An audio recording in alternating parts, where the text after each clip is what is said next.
What's up, my good people? What's going on? Tune on in. Y'all know what time it is. Let's get this going. Right away, baby. Right away. We got a special one today. We got a special episode for my people today, man. Tune on in. Y'all know what time it is.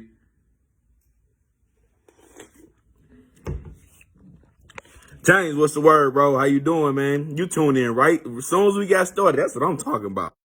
That's what I'm talking about. Hey, James. I appreciate that, bro. I definitely appreciate that. Hey, I was trying to commit you, James, bro. I ain't gonna lie to you.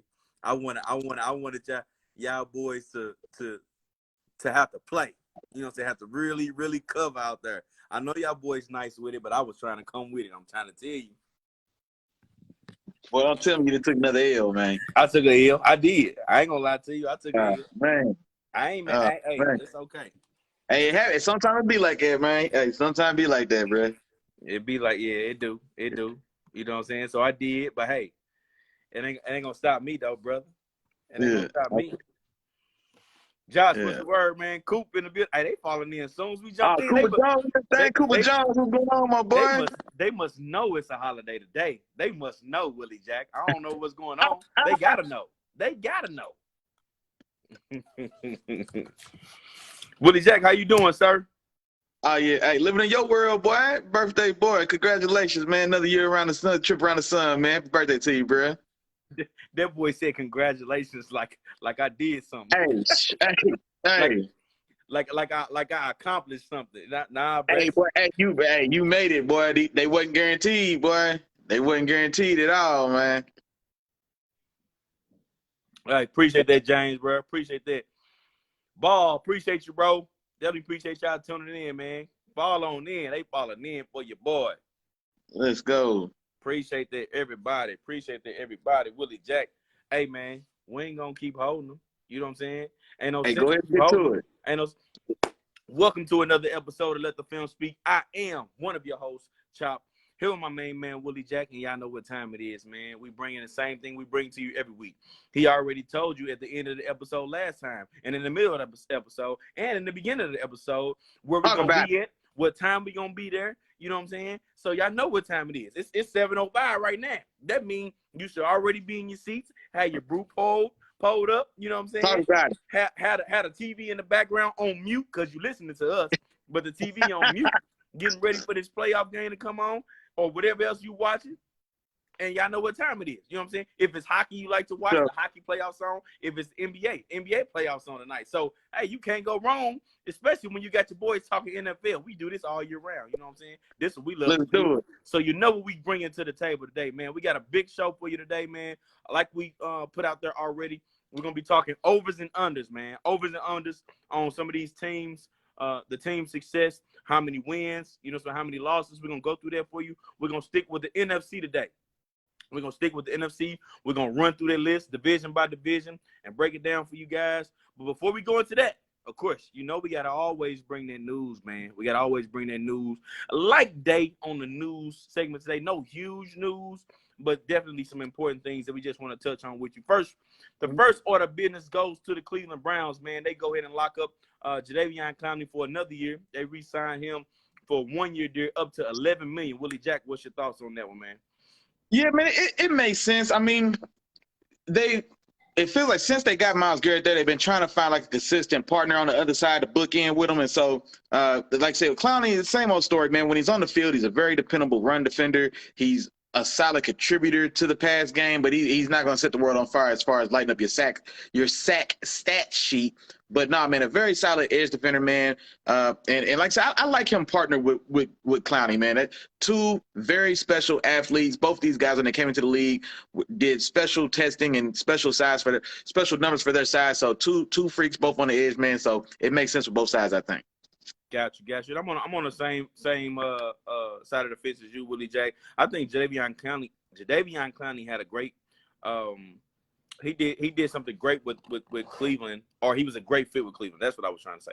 He was a great fit with them as far as what they did. A great addition to that defense, which helped that defense be as good as they were against the run, but also against the pass. You know what I'm saying? If I'm not mistaken, I think he had about 8-9 sacks this past year. Yeah, somewhere in there, yeah. Yeah, he usually, like Willie said, he's usually not huge in that area, but he came through, man, and showed that, if he needs to, and if the opportunity presents itself, he'll definitely make an impact in the passing game as well as the run game for sure. So I definitely think that's a great move for them, especially with the position that they're in now. If everything can fall into place on the other side of that ball, and we all know what we're talking about here, then I think that team could really make some noise this particular year. So I definitely like that move. Another news, man, another signing. But this time it's not a re-signing. We got Kyle Fuller. He goes back home and signs with his native team in the Baltimore Ravens. He signs a 1-year deal. I don't know the exact details. You got the details on that one, Willie Jack, as far as the money on it? No, and you know what? I want to say no. I don't want to speculate. I thought I did, but I can't remember specifically. But I don't think it was anything major. I want to say it was somewhere like 4.5, like somewhere around $5 million. I want to say, but like 3.5 to 5 or something like that. I'm not sure for specific. I can't remember off the top of my head. Gotcha. Yeah. So I don't have the specifics on that too. But I really do. I will say this. I really do like what the Ravens are doing. We all know what their offseason looked like, and I think they had a pretty good offseason this offseason as far as like their draft picks, and some of the people that they brought over. But then you add another former Pro Bowl cornerback and Kyle Fuller to join that room with Marcus Peters, a Pro Bowl corner in that system, Marlon Humphreys, a Pro Bowl corner in that potential All-Pro corner in that particular system. Then you throw in Kyle Hamilton, the highly graded rookie safety out of Notre Dame. This could be a really, really dangerous room. And then, with the pieces that they've added up front, this could develop into a really, really solid team, man. And just being honest with you, Willie Jack, this is a team for sure that's making all the moves necessary to make a real run at that Super Bowl if they can stay healthy. You know what I'm saying? They trying to make a real run. They putting all the pieces in place as far as what they think they have and what they can roll with. And I want to see, man. I want to see what this team looks like. I think they can be very scary. They're going to be very competitive. And I think they're going to be the team to beat right behind the Bengals in that particular division. That's going to be a tough one. That's going to be a dogfight in which the division is already a dogfight, always a dogfight anyway. But it's definitely going to be a dogfight when you see them two teams meet in the season. Yeah, no, for sure. And the same as you, man. I like the signing. I was a big Kyle Fuller fan, man, when he was coming in. Liked him in Chicago. He ended up getting banged up toward the end there. And you know what? I can't remember where he was. He with Chicago last season before he just left. Denver. Oh, no, Denver. Okay, yeah, I was about to say, yeah, there we go. So yeah, but I was a fan of him in Chicago for sure. In Denver, I mean, like I said, definitely like the fit in Baltimore. You've already got, like I said, you've already got Peters. You've already got Marlon Humphrey. There we go. Yep. Now you add Kyle Fuller to that group, man. All those guys are. What I really like about their cornerback room now is all those guys are a certain aspect of their game. They all play the game a different way. You know what I'm saying? Like Marlon Humphrey is like your physical bump and run. I'm right up on the line. I'm nose to nose, and I'm going to stay in your hip all day. Marcus Peters is a guy. He's going to play a little more off. He's going to be more of your playmaker. He's going to have his eyes. He wants his eyes more so on the quarterback and kind of playing robber zones and things like that and turning the ball over. And then Kyle Fuller's got a little bit of both. You know what I'm saying? He's like a good balance of those two sides. And so I really like that fit. I really do. And then, like you said, man, you got the young guy Kyle Fuller coming in as well. You already brought over Marcus Williams from the Saints. Yeah, Marcus Williams from the Saints went there. Marcus May from the Jets went to somewhere else. Yeah, so yeah, I got Saints, it's two Marcuses that traded places. I had to make sure. But no, and love that move as well. Marcus Williams, man, very, very, very, very underrated guy, man. This is a guy who's a top 5 safety in the league. And really kind of flies a little bit under the radar. So that secondary in Baltimore is scary. That secondary in Baltimore is scary. They're gonna be legit, and they need all those weapons because the AFC is loading up, boy. So they need every single body. Hey, not just that division. It's 2 divisions over in the AFC, boy. That's gonna be a dog. Man, the West. Yeah, the West. Yeah, you get to the North and then you run into the West. Like, yeah, the AFC's loading up, so you need somebody. It's starting to feel like whoever lasts to the end, you know what I'm saying, at the end of the road, they might be too beat up to get through the playoffs. You know what I'm saying? Once they get through all that's what that happens. that bloodbath right there, man. So it's two divisions over there. It's gonna be real tough, man. Real tough. For sure. For sure. Moving on, man. In some of the latest news that we got today, Colin Kaepernick. Colin Kaepernick, of course, everybody knows the name. He actually got a workout today with the Las Vegas Raiders. I almost said the other city, but he got a workout. Well, I don't know if the workout was today, but I know they said he's got one scheduled. Did it actually happen today? So it's he says as reported by Ian Rappaport of NFL Network, Kaepernick is working out for the Las Vegas Raiders on Wednesday. You know what I'm saying? So that's today. Oh, you know okay, yes. I seen it on Tempty's page and it said it was scheduled, but I didn't know it was today. Okay. Yeah. So he's working out with the Raiders today. They say they're unsure, or everybody's pretty unsure about if this move or if the Raiders are really serious about signing him. But hey, I'm just gonna go and put it out there and see it, man. I'm gonna put it out there, and I've been saying this to Willie Jack. I've been sending them different videos and clips and stuff.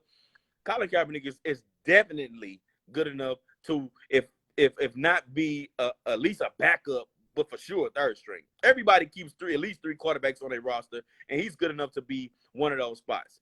Give that man a chance. You know what I'm saying? Give him a chance. Let him work out. I mean, sign him. You know what I'm saying?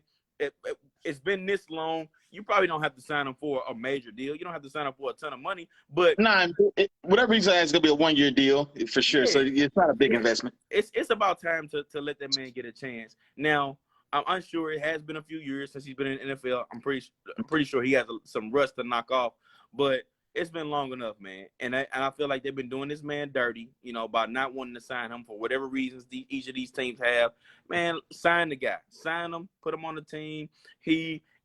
I think he'll actually surprise some guys, or not necessarily surprise me, but surprise some people as far as if something happens to the team, he may be the guy that holds them afloat. You know what I'm saying? Keeps them at that even level to where they still competing. So go ahead and sign him, man. I hope this is an honest workout. I hope they go ahead and sign him, because I guarantee you he's better than their third string, probably better than their backup. You know what I'm saying? So go ahead and sign Kaepernick, bring him in, man. No, and I like it as well. And the thing about it, my dudes in the thing. What's up, mama? My little sister, what's going on? Thank you. I appreciate all the birthday wishes. I really appreciate that. For sure. Yeah, Cooper Jones was happening. Miss Boyce, what's going on? Josh, what's happening, bro? But no, man, and I like it as well. And this is the thing about it as well. He's been out the league, yes, etc. He's younger than Chop. The boy, Kaepernick's what, 31, 32? Quarterbacks play till 50. First off, we ain't finna just keep throwing. Don't throw my age out there, bro. Don't throw my. I ain't got nothing to do with this. And matter of fact, since you threw it out there, I'm definitely at least a third string quarterback in the league. I know for a fact. I just got done watching. Tebow practice reps, and I know for sure I was better than him. For sure. Hey, look, hey, it's your birthday, bro. It's your world today, man. I ain't gonna argue with you. Hey, I'm a third string in the NFL right now. I'll tell you right now, you better than Tebow right now. I give you that. But honestly though, this is the thing about backup quarterback. It's the most over and underrated position in all of football. And I'm not worried about him not having live game snaps in 3 years. Before Geno Smith came in for Russell Wilson, Geno Smith hadn't thrown an NFL pass, a real life NFL pass in 7 years. And so he came in and looked fine. You know what I'm saying? So Kaepernick's been keeping himself in shape. He's been working out. He's been throwing. Now, yeah, he's doing it on his own. He's doing it on the side. He's doing it with people, other people scratching to make the league as well. But whatever. He's not coming in to be a starter. Derek Carr's job is completely safe. He's not a threat to that at all. Right. Just like Chop was saying, he's coming in to be a backup, and he's more than qualified and still more than able to do that. And so any and everything else is just outside noise. It doesn't mean anything. The arm is still that arm. You know what I'm saying? The thing is still thinking. You know what I'm saying? So, hey, he can still do enough. They had Marcus Mariota there the last couple of years. I'd be hard-pressed to believe that his talent level is still not commensurate enough with Marcus Mariota, who was never at both their best. Marcus Mariota was never Colin Kaepernick. And so he can give them what Marcus Mariota gave them the last couple of years. And Marcus Mariota was a fantastic backup for them. And so I'd like you said, maybe it's a thing about if he is pressed into action, which we hope he's not, of course. I want Derek Carter to have a full season with his brand new shiny new toy and Devonte Adams. But to fulfill the duties of a backup quarterback, he's completely still young enough and able enough to do so. So there's no issue there. It's just all about, like I said, team fit, how they feel about him, mesh with the team, or et cetera, or whatever else. But the football is not going to be a problem. And so I hope everything else doesn't get in the way. Facts. Yeah. So I'm hoping the same thing as you, Willie Jack. I just hope they just everybody get off their hot horses, man. Get a boy a chance, man. So yeah, they didn't brought him in, so I think it's legit because like they didn't have to bring him in because ain't nobody brought him in for a real workout like this since I think Seattle maybe like 5 years ago when it first all happened. So even the fact that they brought him in, I think that's a good enough sign because they didn't even have to go this far. They could have just made a call and publicized that they reached out to him, but to actually bring him in an official scheduled workout, I think that's the real deal. So I hope it works out for sure. Gotcha. All right, man. On to the next news, Willie Jack. And I'm actually gonna let you deliver this one, man. We got a little bit of college news, man. We don't normally do this, but we're gonna bring it in this time, man. We got wide receiver Jordan Addison, man. Jordan Addison, he makes a big move. Willie Jack, tell us a little bit about this, man. Talk to us. Yeah, so if you don't know, this Jordan Addison kid, first off, he's nice. Like he was the top receiver for Kenny Pickett at Pitt these last couple seasons. Last year for sure. Arguably, I mean, he's in the conversation for one of the best receivers in the league or in college football last year. He was not there at the top with probably Jamison and Gary Wilson and those guys, but he wasn't eligible to come out as well. If he was eligible to come out, I'm curious to see what those rankings would have looked like. But supremely talented dude, man. He makes the move from Pitt to USC. It was between USC and Texas. He ends up going to USC. I can't blame him. Jarrell in this thing, what's up, man? He said, Gemini gang, y'all cool. Y'all all right. Y'all can have today. You know what I'm saying? I mean, you know, y'all can have today. Hey, but the coldest to do it, but go ahead. Yeah, but makes the move for Pitt to USC in a blockbuster NIL deal, man. The boy is going to USC, signs an NFL deal, whatever the details are. I want to say it was $3.1 or $3.2 million that he's going to sign once he gets to USC. 3.5. 3.5. Oh, that number went up then. The number's going up, and I love it. You know, I love to see it. You know what I'm saying? Keep on stacking, young brother. So $3.5 million now. And what's interesting about that number is he's making more next year at USC than first-round pick Jameson Williams with the Detroit Lions. He's going to make more than him this year, and he's making more than Juju Smith-Schuster, who's going to be a starter for Kansas City this year in the league, who's a Pro Bowler, and then a host of other guys. There's tons of guys in the league at the position not making $3.5 million. He's going to do it next year at USC. And so this is – I love it personally. And the argument against it, people argued about the sanctity of amateur sports or these guys aren't professionals, then why aren't they? Man, whatever. All those old arguments were just reasons and excuses for the establishment to continue to eat all the profits of the hard labor of these kids. All these kids aren't guaranteed to go pro. So strike when the iron's hot. There's been numerous guys who have spectacular NFL careers or spectacular college careers who never made money in the NFL. Either they got hurt and didn't go, or they went and they just weren't good enough for the NFL, but they were legends in college. Tim Tebow's a guy like that we just talked about. You know what I mean? So Tim Tebow never struck it. Well, listen to me relatively. I'm not saying that he was starving for money, but Tim Tebow didn't see Matt Stafford money. He didn't see Deshaun Watson money. Tim Tebow was more valuable at Florida than he ever was in the NFL. You know what I'm saying? And so he deserved to be able to capitalize and maximize his earning potential when when the iron is the hottest. And he wasn't afforded that type of opportunity. And so with this new NIL stuff, man, these kids, and I call them kids, but these are grown folks, but they get a chance to make money off their own name. And anybody who don't like it is just mad because now that some of those dollars is coming out of the institution's pocket and they don't need no more. So I love it. I got you. Franny, what's going on, what's Franny? up? That's what I'm talking about, Franny. What's going on with you? Yeah, man. So I'm with you on that, Willie Jack. And the crazy part is I was just talking to my nephew a little bit earlier today, and we was talking about NIL deals and college kids making money, man. And I'm all for it, man. I'm all for it. You know, we get these schools, and I won't name any schools or anything like that, man, but they make a ton of money. You know what I'm saying? Huge schools. I'm talking about in places where there's nothing else but college football. You know what I'm saying? Man, exactly. They come to When see the college highest paid football. employee, when the highest paid employee in the state of Alabama is Nick Saban, the football coach, don't tell me it ain't enough money to pay these damn kids. You know what I'm saying? When the highest employee in Ohio was Urban Meyer, don't tell me there's not enough money to pay these kids. You know what I'm saying? So like, nah, man, like it's plenty of money to go around, and it's about time. Yeah. No disrespect to Alabama, man, but it's Alabama. It's college football. You know what I'm saying? It's college football. It's at the Alabama squad. It's Roll Tide. People crazy about that team, and they make tons and tons and tons and tons of money off these kids, off these talented kids, man. And they come in, they give all they got. Some of them don't even get a chance to make it to that next level or get to the NFL because of injuries or whatever.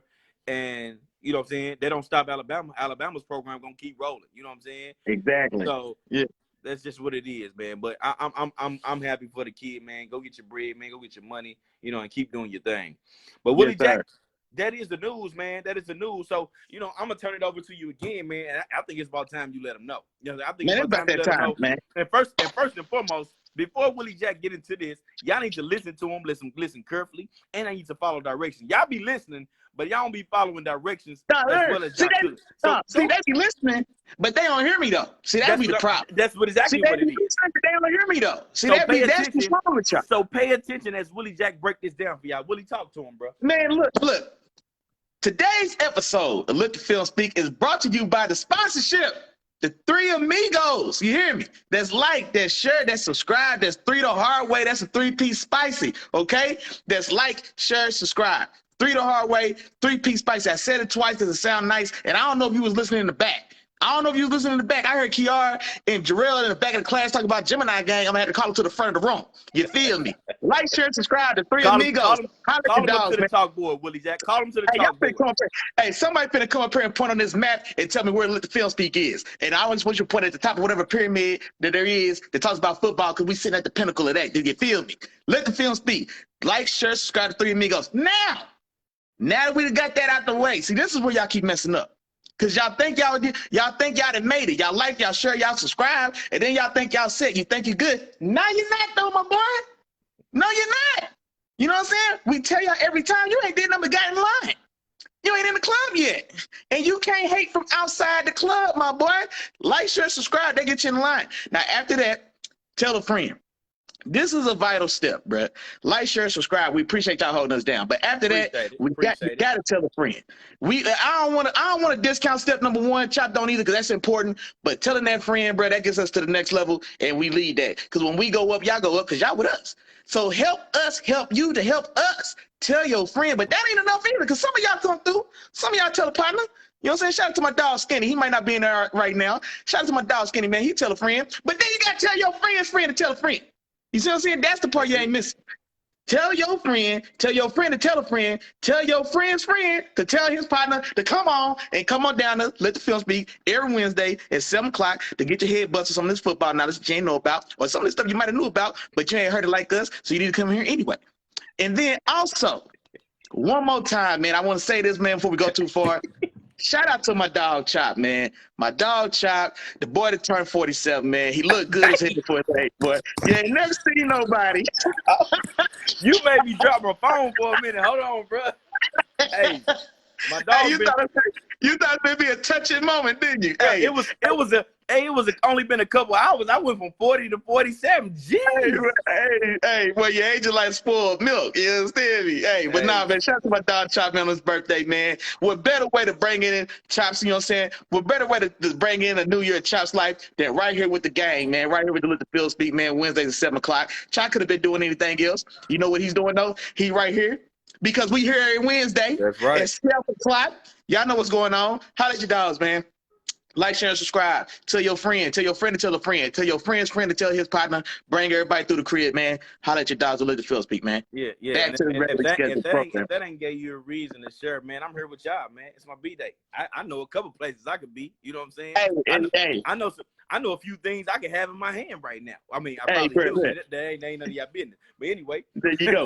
But anyway, you know what I'm saying? Let's get to it, Willie Jack. Let's get to these overs and unders, man. And we're going to start with the NFC first, man. We definitely need to talk about some of these teams. They put the predictions out. They got predictions as far as, you know, where these teams will fall at the end of the season, man. And Hey, man, why not let two guys from Let the Film Speak break it down for y'all and let y'all know why it is or why it ain't. You know what I'm saying? So we're gonna break it down for y'all. And let's start off with the NFC South.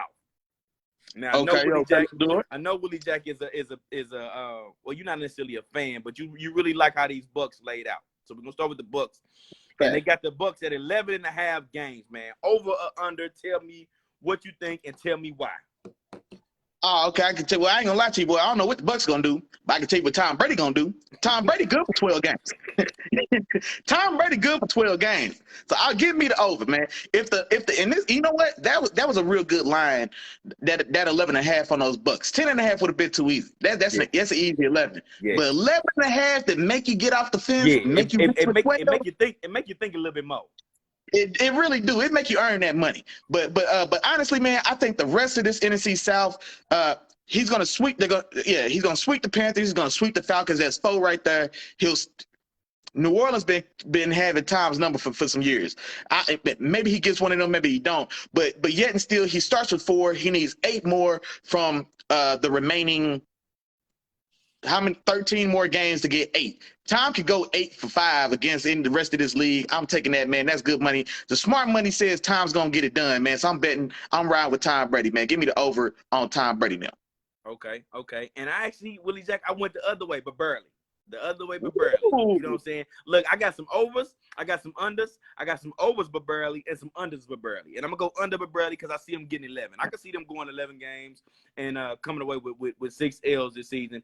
And part of the reason why is early on, their schedule was tough, man. Early on, their schedule was tough. We already know how New Orleans plays them, so we don't know how that's gonna play out. Maybe they get over the hump with New Orleans this particular season, but they got to see them twice. So at worst case scenario, I at least see them splitting with New Orleans, but that's not a gimme, because last year they got swept by New Orleans. You know what I'm saying? They got the Rams again early, got Baltimore early, the Packers early, the Chiefs early.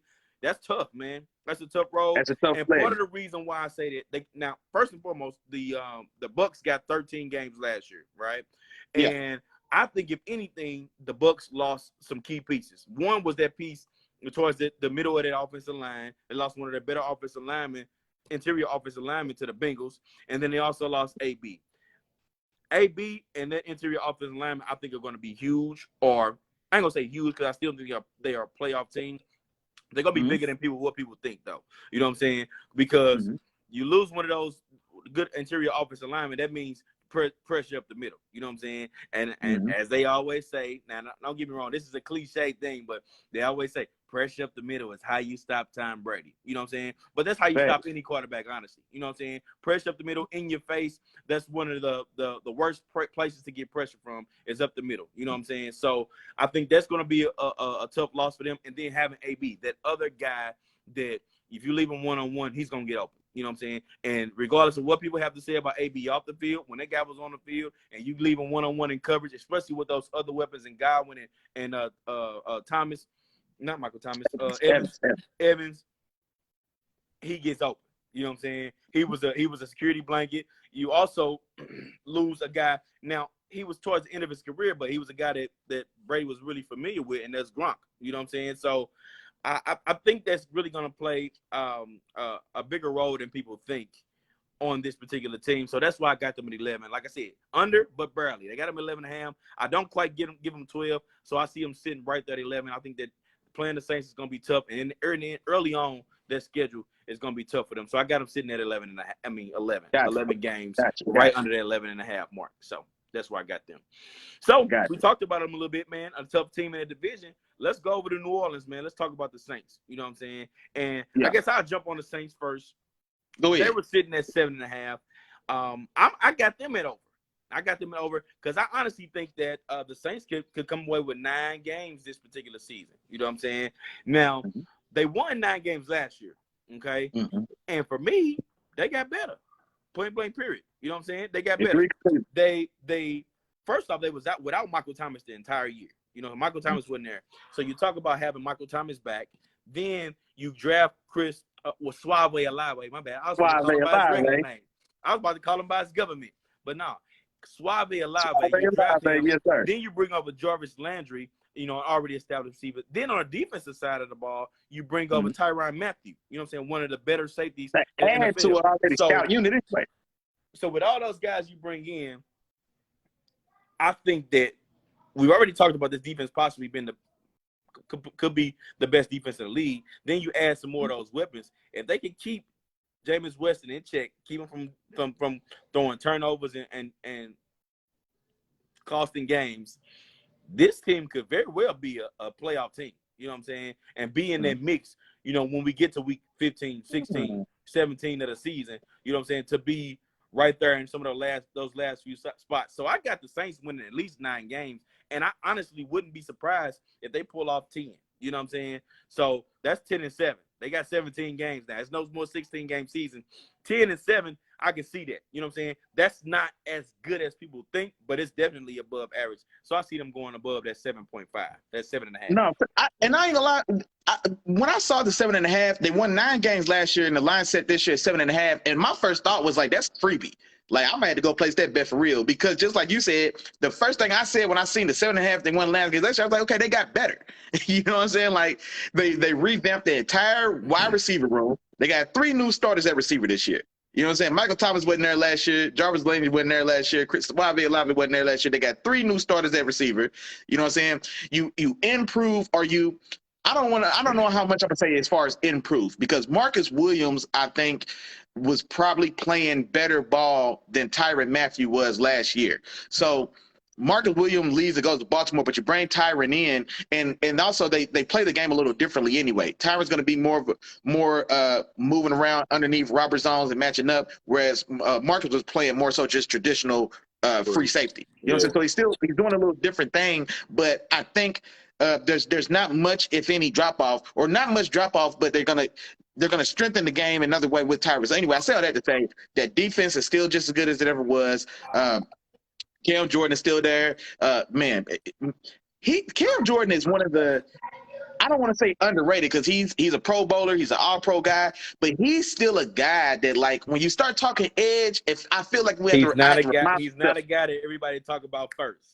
It just don't click. And his numbers are stupid. You know what I'm saying? He's an all-decade team guy. That's a gold jacket guy. He's a Hall of Fame guy. He's still there, man. He's not slowing down. He had another phenomenal season last year. So say all that to say, man, the Saints didn't do anything but get better. And so, yeah, 7.5 is no problem. And then when Chop said there was a playoff team, I had to kind of look real quick now that I got all the teams. And I can see it, man. I don't see any reason at all why they don't get that 7th seed. You know what I'm saying? I'll give you the Rams and Seattle, and I'll give you the Rams in San Francisco in the West. I'll give you Green Bay in the North. I'll give you Tom Brady them in the South. I'll give you Dallas and Philly in the East. There's one more spot. There's no reason it shouldn't be New Orleans. So I think you're right, man. I think New Orleans is really gonna New Orleans and probably Washington be duking it out for that 7th spot in the playoffs, I would say. But yeah, I'm taking the over as well. Okay, gotcha. So we sit there, and just to give you a little rundown of last year, Eagles finished 9-8, and New Orleans finished 9-8. So they were both 9-win teams. Philadelphia did make it into the playoffs, so there's no reason to believe that, that they can't make it. Kathy, what's going on? Kath Bass, she in the building. She falling in. Dylan, what's going on with you? Then we got Loving Jay. What's going on with y'all? I appreciate y'all for joining in. Got a couple new names. I haven't seen those names before, but we appreciate it. For sure. What's going on? Definitely appreciate y'all coming on in. Why don't y'all go ahead and click that join button on that Let the Film Speak group, man, and y'all can hear us each and every week. You know what I'm saying? We'll be back. But moving on, Willie Jack, let's go to the next team, man. Let's go to the Panthers. Panthers sitting at 5.5. Over under, man. Talk to me. This is gonna be short and sweet. They trash. They under. They way under. They under. You know what I'm saying? They won 5 games last year. The line is set at 5.5. Now maybe they still make a move and bring in Baker Mayfield when all the dust settles. Baker's eventually going to be released, I would anticipate. So whenever the dust settles, maybe they do go grab him. And regardless of how Robbie Anderson feels about it, it still is an upgrade over Sam Darnold for sure. I don't care what none of y'all say. So I still take Baker there. But even still, man, this is a team. They were the number 6 pick in this year's draft. They'll be top 5 next year. So give me the under on Carolina for sure. So I told you I got my Burleys, right? I got over my Burley because I got them at 6. I'm gonna tell you why. I'm gonna tell you why. So they won 5 last year, right? They lost, I think, they lost a couple key starters. They lost the rookie, in which he was playing some really, really good ball. What's the corner name? That's your boy. What's your boy? Jesse name? Horn. J.C. Horn. We got a healthy J.C. Horn. And then I can't go into these seasons just expecting somebody to get injured. Christian McCaffrey, man. We know who Christian McCaffrey is. He's a walking you can say 20 carry, at least 6 catch guy. You know what I'm saying? He's a 100 guy. Every time he's on the field, he threatens you for 100 rushing and 100 receiving. He can threaten it every time. Those two, and actually Christian McCaffrey on the field alone gets them another win. That was my main reason for saying they can go 6. They won 5 last year, like I said. They can get 6. You put him on the field for an entire season. Of course, they're gonna do a lot more through him. They might try to slow him down a little bit because of the injuries, but still, when he's on the field, he's a difference maker. He opens up more for the rest of his team. They still got some solid receivers over there. DJ Moore and the rookie they had last year. I still think they got some solid guys, and Ryan Anderson still over there. So I don't have much faith in my guy Darnold, but still, at the end of the day, I think he can do enough to at least get them 6 wins. The defense wasn't terrible last year. No, the defense was solid. But then you throw your boy back in there for a full season, man. I think this team could definitely get 6 wins. So that's why I got him at 6. And honestly, these teams towards the bottom, man, they are hard for me. You know what I'm saying? Because it's hard to just say any team in the NFL just be like, hey, you ain't gonna win number 3 games, bro, all year. Out of 17 games, I'm only giving you 3. I'm like, it's hard for me to do it, bro. It's hard for me to do it. But some of these teams, it happens like that every year. I was about to say, and I tell you what, I'm gonna make it easy for you too. Atlanta going under as well. Atlanta going under as well. Go ahead, jump into him there, Willie Jack. Go ahead, jump into him. They're going under as well. Like I said, man, toilet bowl. This is the over under toilet bowl. Carolina and Atlanta was the over under toilet bowl, bro. If y'all remember the toilet bowl for the season, Atlanta and Carolina for me are toilet bowl teams. I'm gonna go ahead and get out your way. I ain't got nothing to say, but they trash, and they going under. Boy, I ain't giving Atlanta 4.5 games. But if I had to bet the house on over or under on 4.5, I'm going under on Atlanta for sure. Okay. I give Atlanta under. You know what? I'm giving over. I'm giving 5 games, and I'm gonna tell you why. Because I got to back up my argument with Marcus Mariota. Marcus Mariota gonna win 5 games. Yeah, Marcus Mariota winning 5 games, bro. I don't care what you're talking about. Marcus Mariota gonna get him 5. You know what I'm saying? He gonna lead the team. You know what I'm saying? With his athletic ability on the ground, he's gonna feed. Hey, a lot of people forget, man. You got Kyle Pitts over there too. We already know he's a stud, right? But Delaney Walker over in Tennessee, Delaney Walker 8 with Marcus Mariota. Delaney Walker with the Falcons now? No, he's not. I'm saying. I'm talking. Tight end usage. Okay, tight end usage. Okay, I got you. Marcus Mariota feeds his tight ends, man, and I think we're gonna. I'm not gonna say no, we're definitely not gonna see nothing special. That's not what I'm saying. But I think he definitely gonna feed Kyle Pitts, and Kyle Pitts gonna eat. You know what I'm saying? They're gonna eat. They're gonna make a little magic this year. And then if Cordell Patterson shows that he's for real, you know what I'm saying, with this particular role he was playing with Atlanta, like it's not just a 1-year wonder type thing, then they can have a little some sizzling, not cooking just yet, but warming up just to throw a little sizzle in there. So I'm going 5 wins, but they still ain't gonna win 8. Because that's the other side of my argument. They ain't winning 8 games.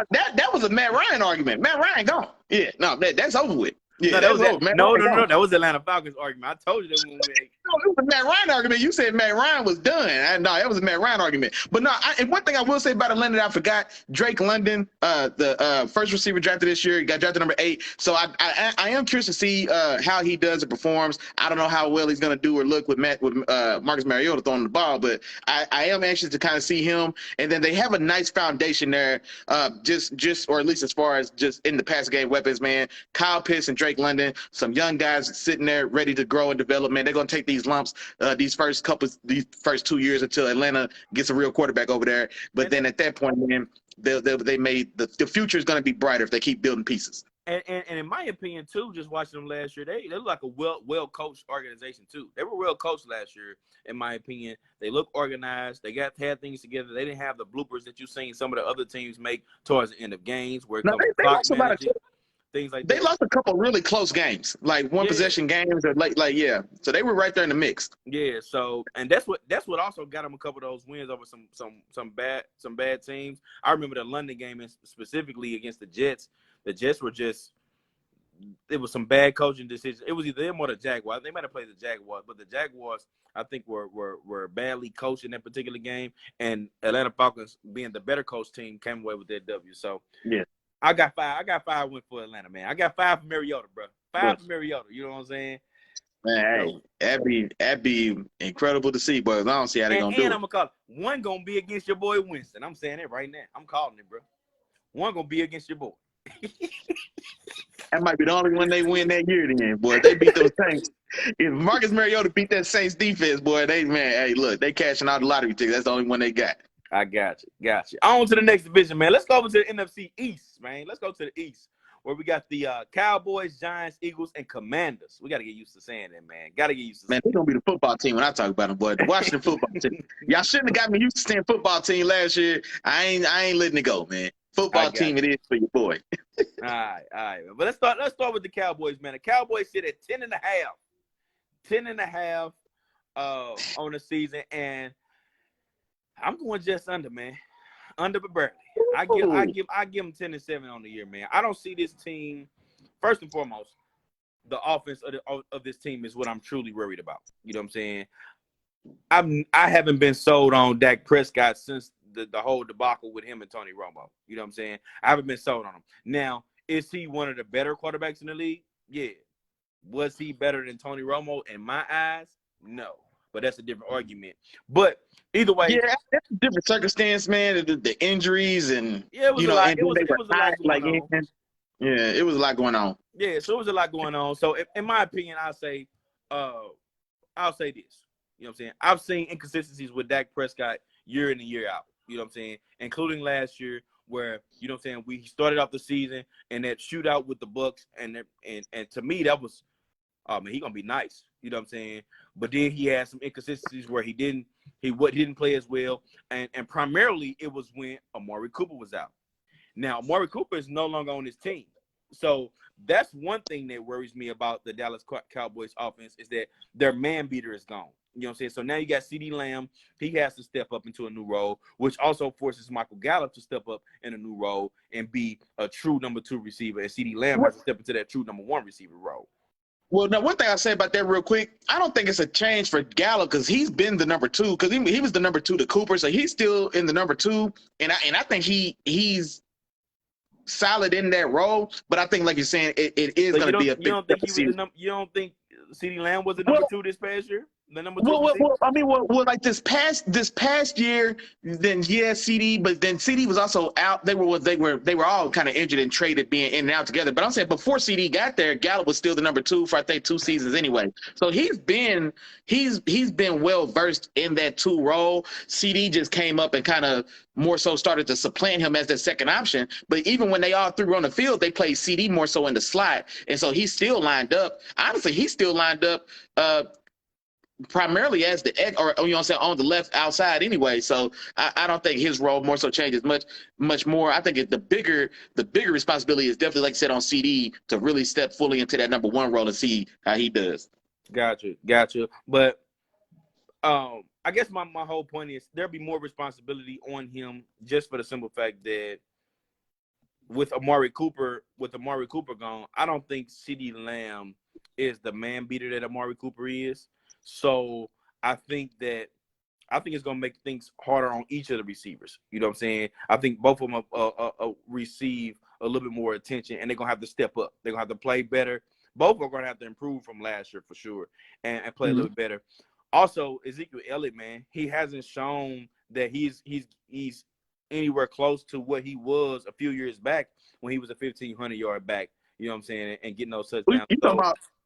You talking about Tony Pollard backup? You talking about the dude that back up TP? And that's another thing. And that's another thing. Even if they do turn to Tony Pollard being the every down guy, is he an every down guy? You know what I'm saying? Is he a 20 carry guy? Is he that guy which can help provide some balance to that offense? You know what I'm saying? So that all I'm saying is this offense has question marks. If anything, it's going to be the defense that's going to carry this team. Now, although they lost Randy Gregory, they got some pieces over there, and they got some dogs. This is a different Dallas team, and I think these guys on this defensive team now, they're going to win them some games. They're going to be the guys that we say, oh, man, this looks awesome. And when we look at the stats at the end of the year, we may even say, oh, that stats look real good, man. He threw 35 touchdowns, 4,000 yards. But if you LTFS, let the film speak, you know what I'm saying, we gonna rewind these games and let y'all know. And we're going to talk to y'all. Me and Willie going to tell y'all, no, the defense won this game. It was Michael Parsons coming off that edge. It was Michael Parsons doing this. It was Lawrence doing this. It was Diggs doing this. That's what we're going to tell y'all. We're going to let the film speak and tell y'all what's really winning them the games and turning things over for this team. So I got the Cowboys just under 10.5. I see them winning 10. I got them with 10. Okay. And then this one was a tough one for me as well. Similar to the Tom Brady number, where like it just, you got to earn your money on this one. 10.5 was a perfect number because it, like I said, it makes you get off the fence. You know what I'm saying? So I'm gonna take the over and I'm gonna take the over at right there at 11 or whatever the case. So I can see that, and the reason being is you got 2 freebies from the Jets. You probably split with the Eagles, and you probably split with the Redskins. But then also like this is. With the Commanders and the Giants. That's what you're talking about. Oh, damn. My boy said the Jets and the Redskins. I was like, whoa, bro. What division we my in? fault, bro. On my little sheet, I just wrote New York. I normally put a G or a J next to one of them, but I just had New York. Don't worry about it. I got you, bro. I got you. Hey, that's why you my dog. But no, man, but I'm not as concerned with the offense. I think the offense, because Amari missed a lot of time last year, along with Gallup as well with the concussion, Gallup as well with the leg injury. So they have been pretty banged up in that room. But I still feel confident that the offense is going to figure a way to do what they've always done. I still think they're going to find a way to score points. Like I said, I really don't. Like, I think CD is going to be able to win as a number one. He's just going to win differently than Amari does, like you said, because Amari is more of a really pure route runner, and like you said, he's a man beater. Whereas CD is going to be he's excellent in space. He's shifty. Phenomenal catch radius, makes awesome, spectacular catches. He goes over the goes and gets it. Yeah, you know what I mean. So I think they can still supplement whatever it was they were getting from Amari, but they're just going to get it in a different way. And so for that reason, I'm not so worried about the offense as much. The defense is where I mean, you've got Diggs who turns the ball over and does phenomenal, but they're a bend but don't break style defense, or well, in the secondary, that's how they've been. You know what I'm saying? So they're the attempt to bend or don't break. Well, it depending on who you talk to, Diggs is either bend or break. One of us gonna break, me or you. You know what I'm saying? Hey, he don't know how to explain it. Break. Either he gonna get a turnover or he gonna get burnt. Yeah, exactly. It's either 40 yards. It's either 40 yards up the field or 40 yards back the other way. But it's all good. But so I still want to see. I want to see more, I guess, consistency with the other pieces outside of the 2 big stars and Parsons and Diggs. That defense had a lot of trouble. The inside linebacker play was very rough between Van Der Esch and Jayla Smith, who they let go. Van Der Esch is still there for his last year. They brought in all these pieces. They tried to move Keanu O'Neal to linebacker, and so they're still trying to find a real presence in the middle of that defense, the defensive line as well. Outside of Lawrence, the defensive tackles are weak. They've been trying to find like a real difference maker in the middle of that defense as well. So there's still problems in that defense that worry me a little bit. So I'm the other way.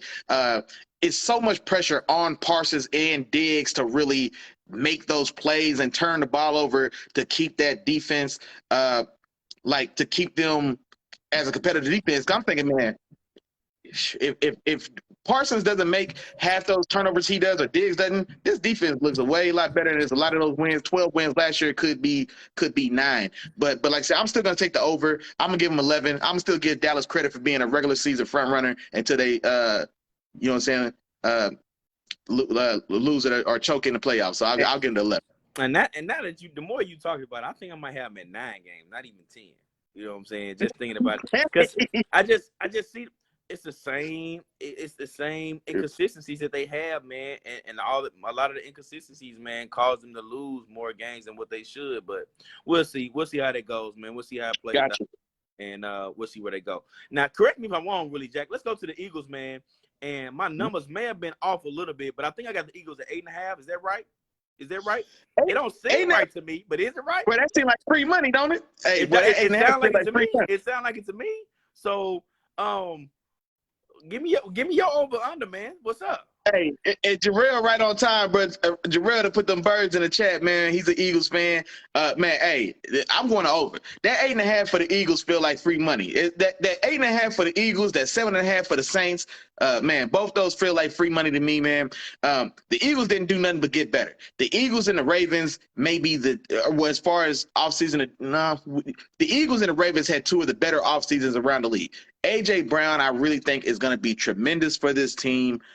Tremendous for this team. If for no other reason than he's going to take a lot of pressure off of those other guys because he's a dependable, he's a real life, real solid, real sturdy number one. And like I said, he's a guy, put that pressure on me, give me the ball in those big moments, dump it to me, get it to me any way you can, and I can make something happen after the fact. You know what I mean? So I think I love his addition to that. Jayla Hirsch has another year. Hey, talk. You know I'm gonna let you know something.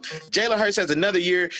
There's a lot of now. Me and Chop are pretty hard on Jayla Hirsch, but sometimes it gets misconstrued that we're not, I guess, fans of his success. That's not at all the case. But you know what I'm saying? Like, if you're gonna be the man then. You know what I'm saying? I ain't gonna make no excuses. If you're the guy, then I'm gonna talk about you like you the guy. So right now you the guy. And so what I will say about him, every year he has improved.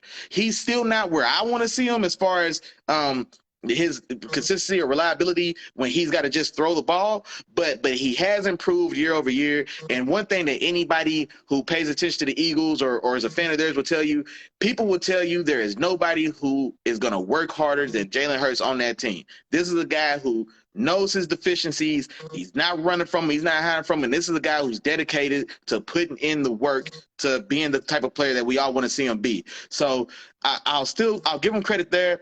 I love the addition of the big boy from Georgia in the middle, man, he's a bigger Fletcher Cox. He's gonna fit. Philly's always been a team that has a deep defensive line. They rotate, you know what I'm saying? They keep 7 guys in rotation on that defensive line. So the guy for Georgia, Jordan Davis, it slipped my mind. Jordan Davis is going to play a lot in this defense, I think. Him and Fletcher Cox rotating with each other. Javon Hargrave as well inside, keeping all those guys fresh. Man, I'm telling you, James Bradbury comes over. Now he's gonna pair with Darius Slay. I really, really, really like the offseason that the Eagles had. And so the 8.5, like I said, man, that feel like free money, man. So I'm taking the over. I think, and I haven't actually went through and broke out all the games as far as win-loss on the schedules, but in my mind, I think that's a 10-win team. They won 9 games last year. I think they're a tremendously more talented team this year with the additions they've made. I would hope that gets them one more win. So yeah, I'm taking the over on that one at least. I think they've got at least one more win in them. Gotcha. And Scott jumped in here, man. What's going on with you, Scott? Scott said he's still not sold on Hurts. Drill says this is a proven year though, and then Scott also says I love Hurts, but he had a bad feeling that this is his ceiling. So I'm gonna go ahead and jump into mine, and I'm gonna touch on those comments you guys made. And I'm gonna first off, I'm gonna say this is the Eagles' division to lose. Okay, and I'm gonna try to help y'all understand what I mean when I say that. I think that when you look at the roster of the Eagles and you look at the roster of the Cowboys, I think we can all agree that those are the top 2 teams in that particular division. I think that the Eagles have the most put together roster and depth chart of the 2 teams. I mean, I'm pretty sure you can argue a few different things, but based off their offseason moves and the things that they've done, I think that this is their division to lose in that particular sense. Now, it's not too far off, but I think that the Cowboys can be a little bit more inconsistent than the Eagles. Now, my worry with the Eagles, and first off, they at 8.5. I got them over 2. I got them winning 10 too. But my worry with the Eagles is that they don't do what's right to work for that team. Okay. Now, I know you like A.J. Brown, and the addition of him. I like the addition of that too. But, and this is kind of going to touch back into what I was saying about what's your boy name? Gardner Minshew. You bring over a guy like A.J. Brown, and with A.J. Brown, you got to give him the rock, okay? You got to give him the rock. He's a true number one receiver, and in order for that true number one receiver to succeed, you got to get him the rock. You know what I'm saying? You got to get him the ball. Of course, you got Devonte Smith in his second year. I still think he's a very good receiver. I think he's going to be good in this league. But you got to get these receivers the rock. Then you got Dallas Goedert, the tight end. This offense is built, you know what I'm saying, to be better. There's not many, if any, deficiencies on that offense. You really can't. That offensive line is a top 5 offensive line. Miles Sanders is a nice young stud running back when he's healthy. So I agree with everything you're saying right now. Gotcha. But even with Miles Sanders as their running back, I think that this team, the way their offense is built, I think it's built more so for them to be a passing offense than a running offense. But if you remember, they were more successful last year when they were a running offense and not a passing offense. So essentially, if they are the exact same type of offense they were last year, I don't know how much better they get from last year to this year, because the weapons that they have in totality, as far as like their passing and stuff like that, they won't be used as the way that I believe they should be used in that sense. And that's why I say I think Gardner Minshew, as of right now, as far as what I've seen from Hurts and what I've seen from Minshew, would be the better person for this offense, because of his ability to just flat out just pass, read the defense, go from left to right, go through his reads, go through progression, and just pass the ball. Because now it's not Gardner Minshew that with the Jaguars, with the weapons he had with the Jaguars, it's Gardner Minshew with the Eagles, with A.J. Brown and Smith and Goddard and all those guys to throw to, which we've seen lesser quarterbacks with higher quality weapons be successful. You know what I'm saying? Mm-hmm. So I would say that as of right now, unless we see something different from Hurts, we could see a different type of Hurts come out. I would say Minshew, I think, would be the better fit for this team as the starting quarterback for the type of offense they could possibly run. But Hurts, of course, he's going to be that guy. They was running the ball 40 times a game last year when they were winning. You know what I'm saying? They tried they tried those read options or their RPOs, and he was screwing up the reads. You know what I'm saying? He couldn't read it. He was holding the ball too long. RPOs aren't designed for you to hold the ball longer than 2 seconds. You know what I'm saying? It's a quick read, get rid of the ball, hit the slant, give the handoff, whatever you need to do.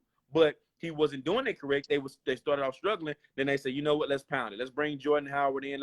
Let's bring multiple running backs in. Let's run this ball. Now, I do like what they did on the defensive side of the ball too, by bringing James Bradbury over. So that's going to help for real.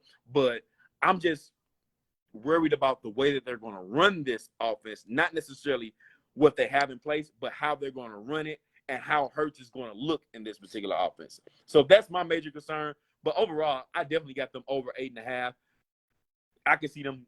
I think for sure they're gonna get 9, but I can see them getting 10. And if they really hit their stride, they can get 11. I think so.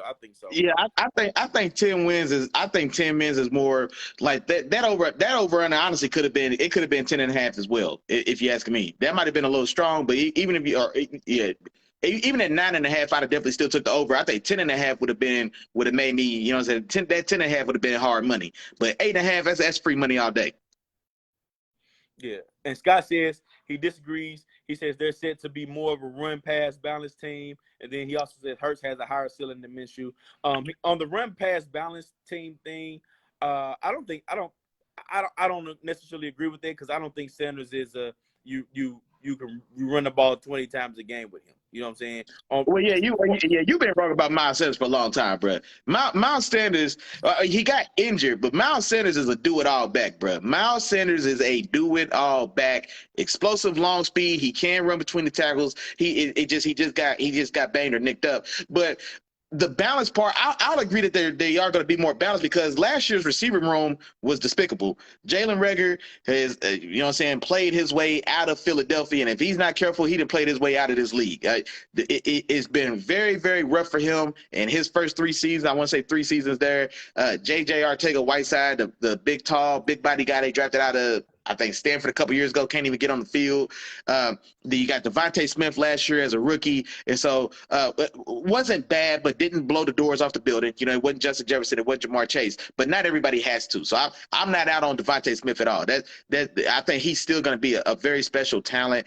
But like I said, but when you bring over AJ Brown, that does tell me that no, they are looking to put the ball to balance this thing back out, like you said. No, they're not. Their goal isn't to run the ball 40 times. And so I think I get that part. You don't make the moves you made to bring AJ Brown over to steal I think you do that to help open up that offense.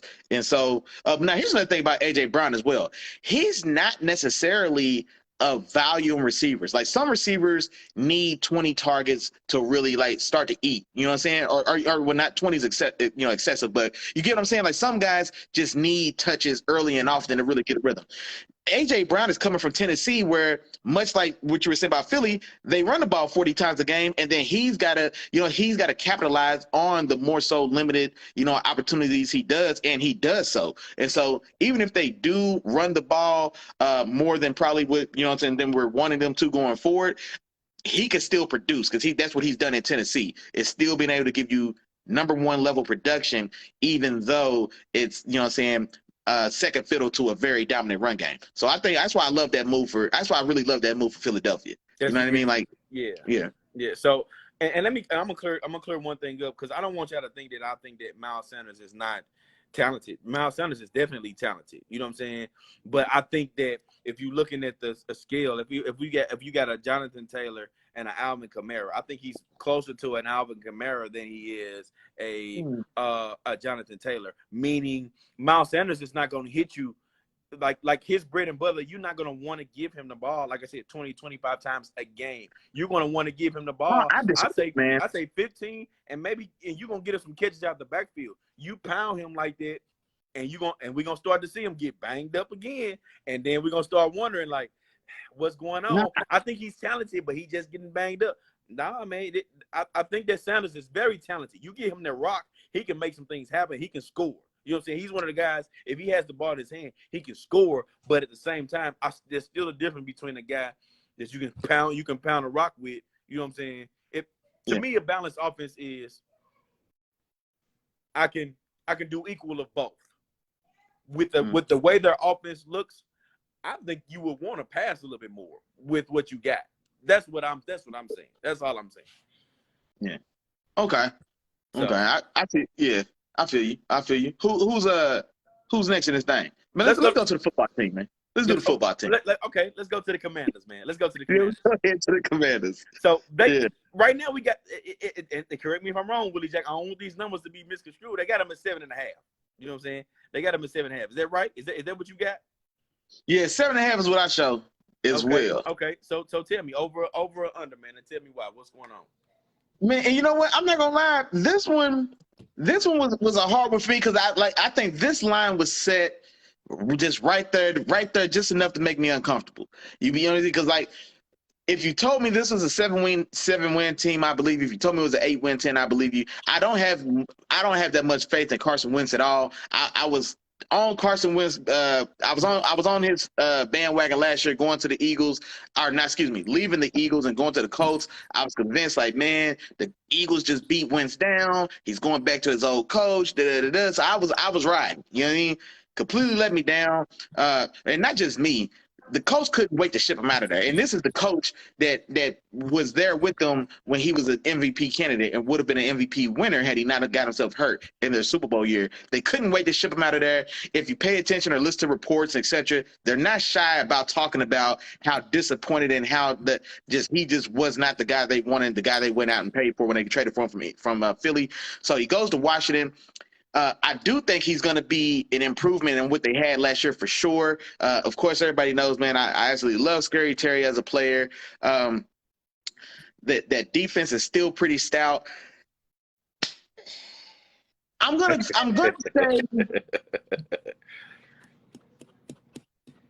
7.5. I'm gonna say over, but not by much. You know what I'm saying? If it's 7.5, man, I'm gonna say over. I'll give them the 8 wins. Like I said, I still do like that defense. Like I said, Chase Young is coming back.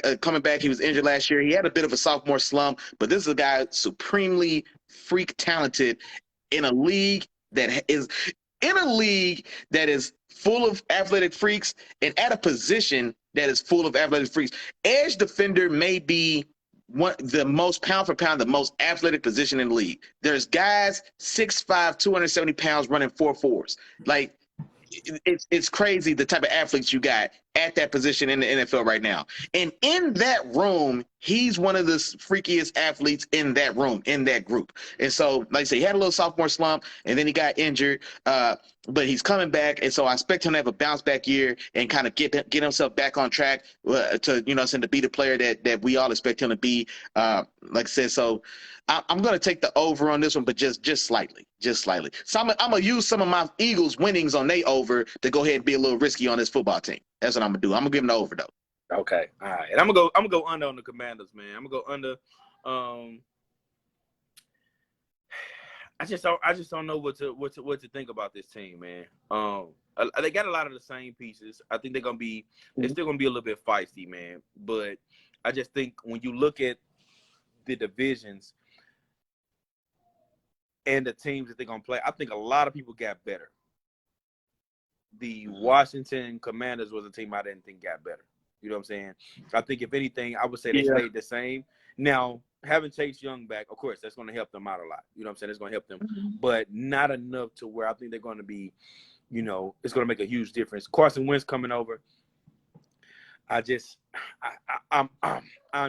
stuck on Carson Wentz as Carson Wentz is who he is. You know what I'm saying? What we've seen the last few years. I was hoping that, in a better situation under his old coach, Frank Reich, he could put it back together, but he wasn't able to. So now I'm on the fence of, on the side of the fence. He was who we thought he was. Exactly. So I don't see the Commanders making much noise. Not by much under the 7.5. They may even win 7. You know what I'm saying? But I definitely got Commanders going under that mark because I don't know. I just don't see them making many moves. And in this division, it's still going to be tough against the Eagles and the Cowboys. So it's going to be a little bit rough for them. And last but not least in this division, man, let's go over to New York. And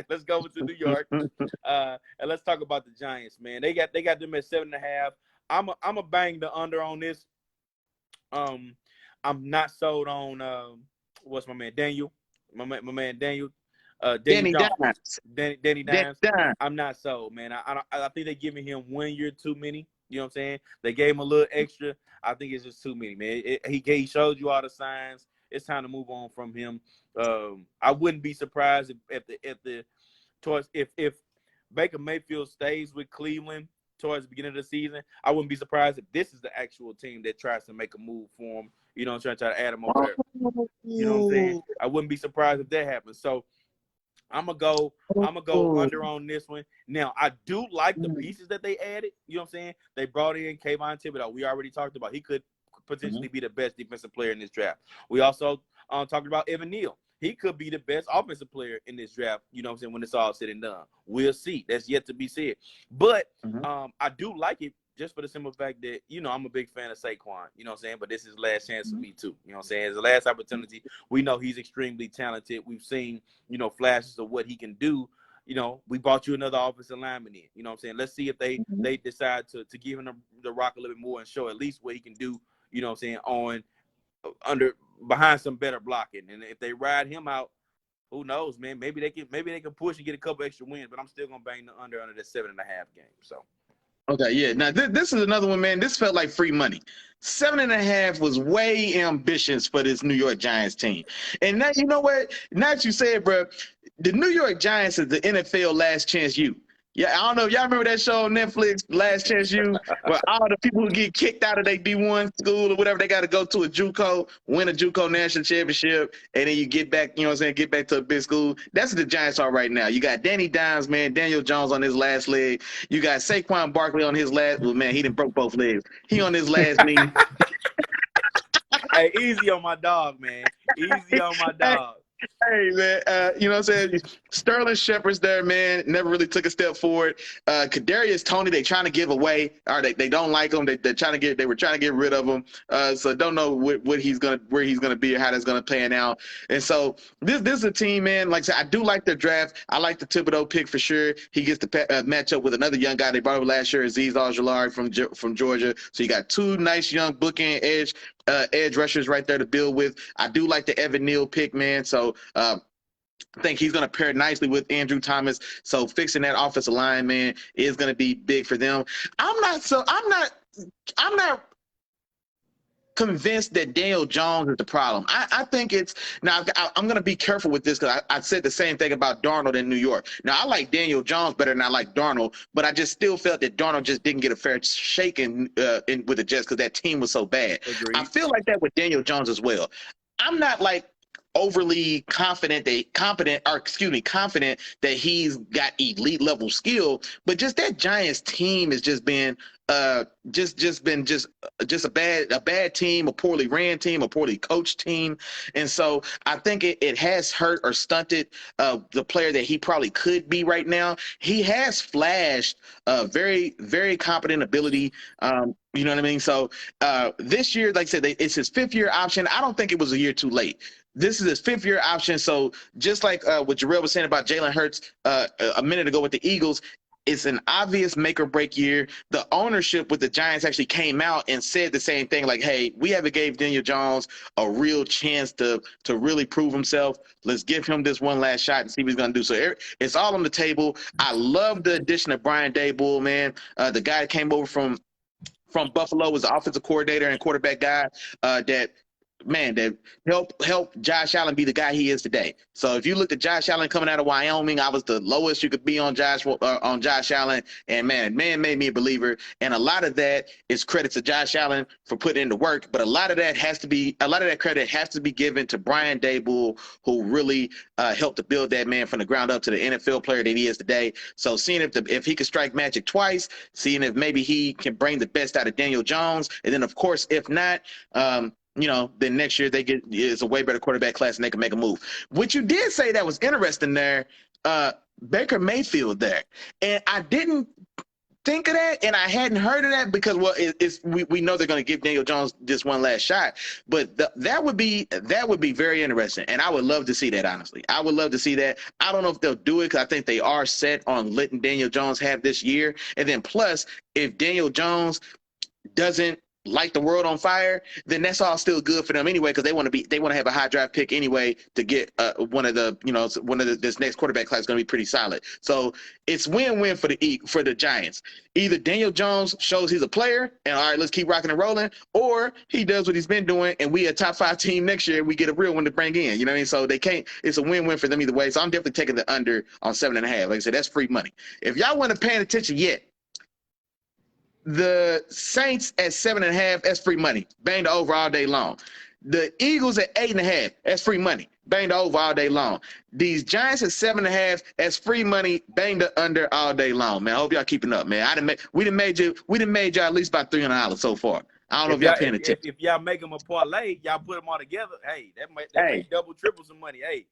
But all I'm gonna tell y'all is just remember your dogs. You know what I'm saying? Just remember your dogs. That's all. You know what I'm saying? Hey, just hold it down for your boys. That's all we need. You know what I'm saying? Yeah, that's all you want. That's it. All right, Willie, let's move on to the next division, man. Let's run through some of these. We got Nfc North, man. Nfc North. Let's start off with the Packers, man. They got them at 11.5 over or under. Tell me what's up. Man, this was a tough one as well. This one makes you earn your money as well, man. Ain't no free money here on this Green Bay one. I don't feel good about it. I took the over. I gave Aaron Rodgers 12 wins. And honestly, just for the fact that it's still Aaron Rodgers, he absolutely owns Detroit. He absolutely owns Chicago. And normally he's going to split with Minnesota. So I mean, like I said, but that's 5 wins there, and I kind of did the same math like I did with Tom Brady now. Aaron Rodgers got to go 8-5 for the rest of the, you know what I'm saying, outside the division. I'm gonna give Ryan the benefit of the doubt, man. I'm gonna give him the benefit of the doubt. This team now, a lot of the stuff you said about the Eagles, this is where the Packers are transitioning. It's less about Ryan and Davonte just playing one-on-one ball and everybody else just kind of getting in where you fit in. Now this team is going to, I think, lean more into that running game with that two-headed monster they got in Aaron Jones and A.J. Dillon. So they're going to come a little more to the front of the class, you know what I'm saying? And now the ball is going to have to be spread around much more balanced and much more efficiently, which isn't a problem for A-Ryan. Ryan's game is all about efficiency. You know what I'm saying? So it's going to be, like I said, less just one-on-one running gun with him and Devonte Adams, man. Way more balanced attack, way more of a way more focused running game. And I'm gonna give Ryan the benefit of the doubt, man. I'm gonna go to over, man. But I ain't gonna lie. I'm not gonna tell y'all to spend y'all money with me on that one, but I'm gonna take the over. I'm gonna give Ryan one more year, man. I'm gonna respect the man he is, and then we'll find out today who he is going forward. I got you. And Scott says bang the under, man. Adams is a huge loss, and I agree that Adams is definitely a huge loss, Scott. But I'm still gonna bang the over, man. I got him at 12 wins too, just like you, Willie. It's close. You know what I'm saying? I thought you were going under on that one. I ain't gonna lie. But you know what? The reason I'm going over, right, is this team. Anytime anybody talks about the Packers, they talk about one guy. You know what I'm saying? And it's always Aaron Rodgers and their offense. And what they added to the offense. What have they done to the offense? Are they going to do something for Aaron Rodgers? All this type of stuff. But this defense, every year, has been slowly getting better and better and better. And I think they're going to do it again. They're going to get better again. And I forgot who I was listening to, man, and they brought up a really good point. And it was the last time the Packers had a top 5 defense, they won a Super Bowl. You know what I'm saying? That was the last time they had a top five defense. And what they did was they focused on the defensive side this year in the draft. Again, when everybody thought they should have been going receiver or going somewhere else, they went to go get arguably the best linebacker in this draft from Georgia and Quay Walker. Whoa. Arguably, you ain't hear what I said. You ain't paying attention. And we ain't talking about edge. We talking about off ball, Willie Jack. Come on, man. I know, but I'm saying bro. I think the kid from Utah and the other guy, Nakobe Dean, I think those two was nice. Was definitely him. They nice. But Quay Walker, man, when I watch him, man, that boy is a bullet. You know what I'm saying? But we ain't gonna get too much into that, man. We don't get too much into the linebacker talk. But either way, I think they added a really good piece in Quay Walker to add to this linebacker room that is going to continue to help this defense. I think the defense, the secondary is solid. They went at 28 too and got another a defensive tackle with Devonte Wyatt from Georgia. You know what I'm saying? Mm-hmm. So they're really trying to stack up this defense, and I think we're going to see a little bit of improvement from the Green Bay Packers because on the defensive side of the ball, which ultimately is going to help the team. Now, Devonta Adams, yes, it's a huge loss. You know what I'm saying? It's a very huge loss, and I think that's definitely going to hurt them offensively. I think it's going to put them in some binds. But we're talking about a 13-win team. I think drops a game. I think they drop a game. I give them 12. It's going to be tough. It's going to be a dogfight, but I still think they're the team to beat. And as long as you got that boy back there cooking, man, you know what I'm saying? And those receivers listen. They listen to your boy.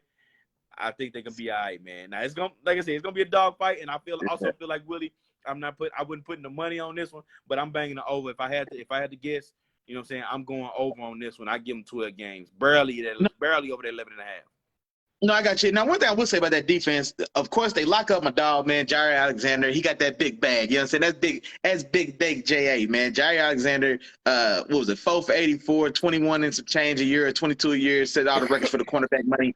But this is why I agree with you saying as far as the defense, not so much Quay Walker. I do like the Devonte Wyatt pickup. Now, I like him as a player. I'm not so sure as far as the fit because he's more of a traditional just 3-tech. He needs to play on the edge of a guard and really let him penetrate and shoot gaps. The Packers play a 30 front or they play an I front. They're in a 3-4. Excuse me. They're in a 3-4. I don't want to confuse nobody. They're in a 3-4. So it's only 3 down linemen, and so it's less about penetration in that style of front and more about holding and maintaining your gap, occupying 2 guys, and really keeping the linebackers behind you free. And so I'm still want to see how they use him or how he meshes in that role. But Rashaan Gary, man, Rashaan Gary played damn good last year. He was a guy who was another one of these guys, man, physical freak. Dude was 6'5", he's 275 or almost 280 pounds, ran 4.5 at the combine, 38-inch vertical, something just stupid numbers. You know what I'm saying? And so didn't produce at Michigan though. I remember when they were coming out, it was him and Winovich, and Winovich produced a better number. Yeah. But Rashaan Gary has been the better pro, and honestly, it's because he's the more just naturally talented and gifted player, just athletically. But he played phenomenal last year, and they let Zadarius Smith go this year, who was going to go to Baltimore, then left them and went and got a bag in Minnesota. But they were able to let him go. Now, he had an injury-plagued year, which is why Rashaan Gary got played as much as he did, and he played so well, then they were comfortable letting him go. But Rashaan Gary finally looks like he has turned the corner and played damn good. You know what I'm saying? He really did. I don't know the stats. I don't know his stats offhand. He was right around 10 sacks, I want to say. But if you check as far as just player positional rankings and grades, PFF, and some of these other sites, etc., he graded really, really well this last year. And so he's really coming on. And then, like I said, you still got Jair Alexander. You still got Darnell Savage on the back end, Adrian Amos. I like that secondary. They got the other guy, the other corner. Campbell.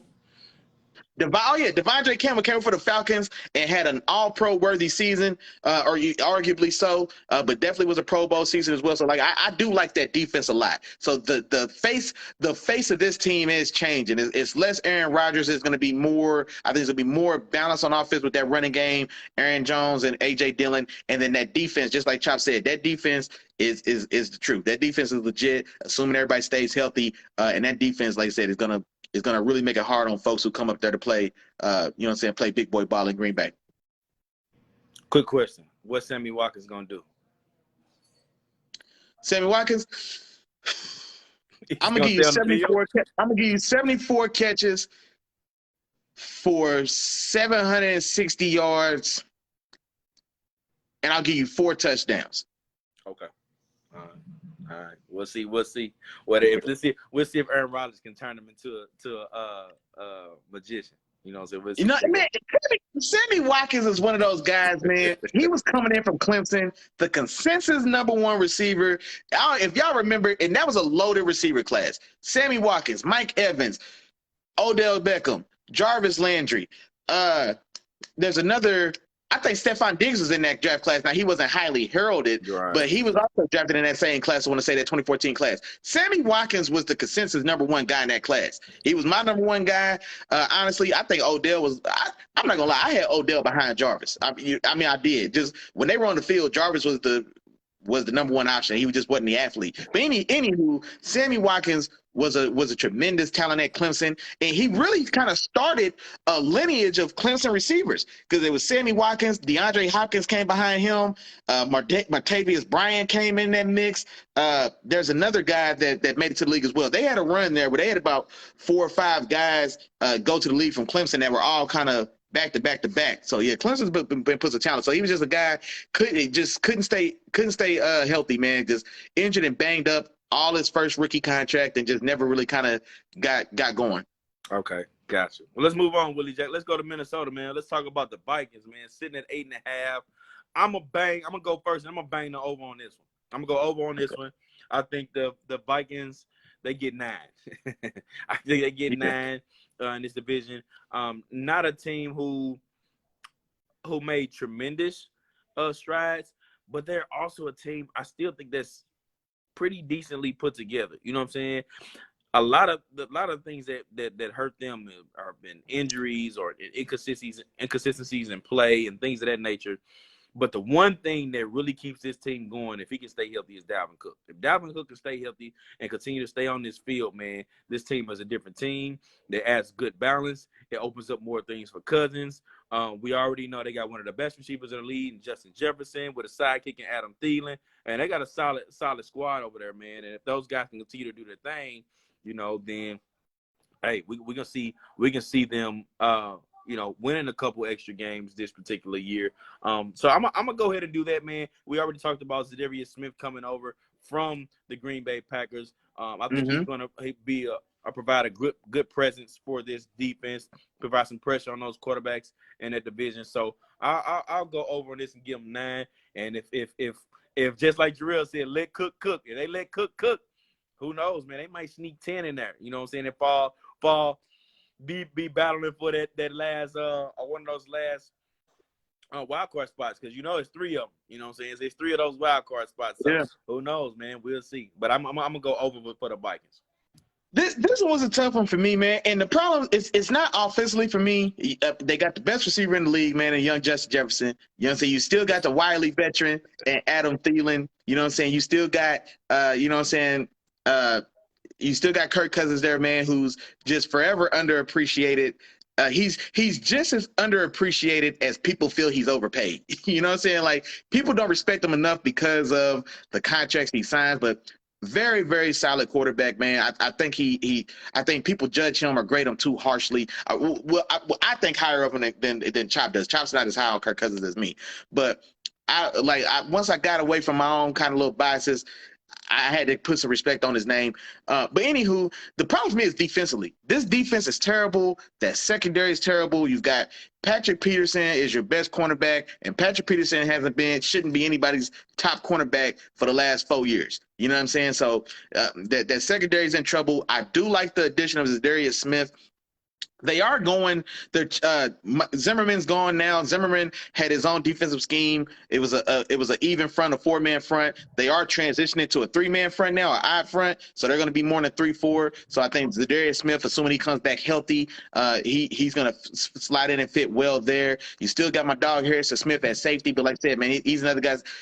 Harrison Smith almost as old as Chop. You know what I'm saying? And that's my dog. You know what I'm saying? Chop will tell y'all, man, I've been a big Harrison Smith fan for some years, man. Came out of Notre Dame, man.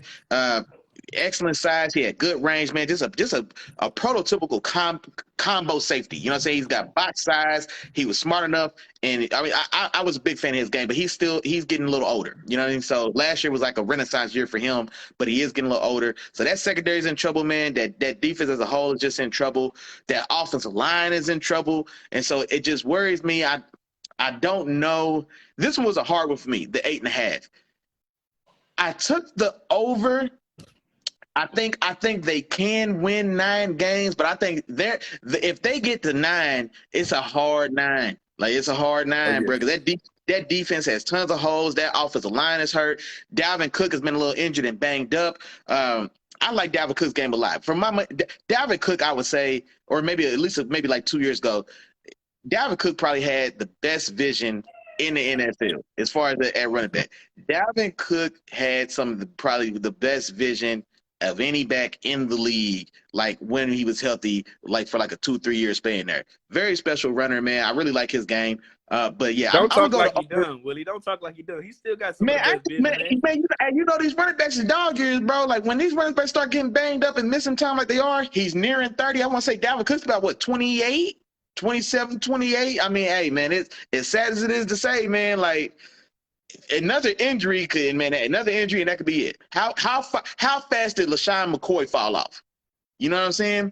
A tremendously underrated back. If Lashon Mccoy was the running back of his generation, we need to get that straight as well. When the all-decade team comes out for the 2010s, Lashon McCoy should be. Well, no, I'm sorry, because he's still in the mix with Marshawn Lynch and AP. Yeah, well, see, I feel like AP. It feels like AP and Lynch was like the class before Lashon McCoy, but yeah, I don't know. I say all that to say Lashon McCoy is a tremendously, I think, underrated runner just historically. But anyway, what I'm saying is it happens fast. It happens fast once the injuries start to set in, and so that's what I'm worried about Dalvin Cook, man. I hope it's not going that way, but it makes me nervous.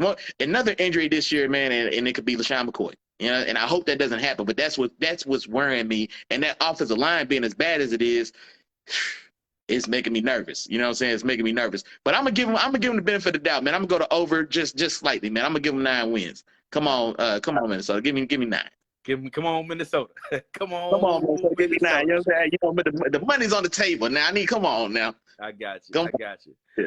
Let's go to Chicago, man. Let's go to the Bears, man. Sitting at 6.5, man. You got over or under on the Bears, man. Oh, under. I just don't have any faith in what the Bears going to be able to do offensively. I was a fan of Justin Fields. We both are. We want to see him do well. It just doesn't feel like he's got enough bullets in the gun. You know what I'm saying? Like everybody else showed up with choppers, and he showed up with a pocket knife. You know what I'm saying? Chop hated they draft, and I'm telling you, bro, because like I said, they didn't have many picks, but with the picks they had, they didn't really give him many weapons. And I agree with Chop's perspective, man. Like that offense, I like David Montgomery a lot. I'm glad that David Montgomery kind of bounced back. I think he kind of had a slower start. He didn't necessarily hit the ground running coming in, but I liked him a lot coming out of, I want to say Iowa State. It may be honest. I was going to say Minnesota, but it might. I think you might be right. I think you might have been something like that. But I did like him a lot coming in. He was he in the class with Nick Chubb? Or I may be wrong. I can't remember. But I did like him coming in. Or was he the year after? It was somewhere in that mix. I think he might have been. Was he in the class with Swift? And Swift and it was Swift. It was Jonathan Taylor. It was Dobbins. Dobbins Taylor. Yeah, Dobbins Taylor Swift. I don't think David Montgomery was in that class then. I think Dobbins Taylor Swift for sure. I think I had it Taylor and Dobbins 1 and 2.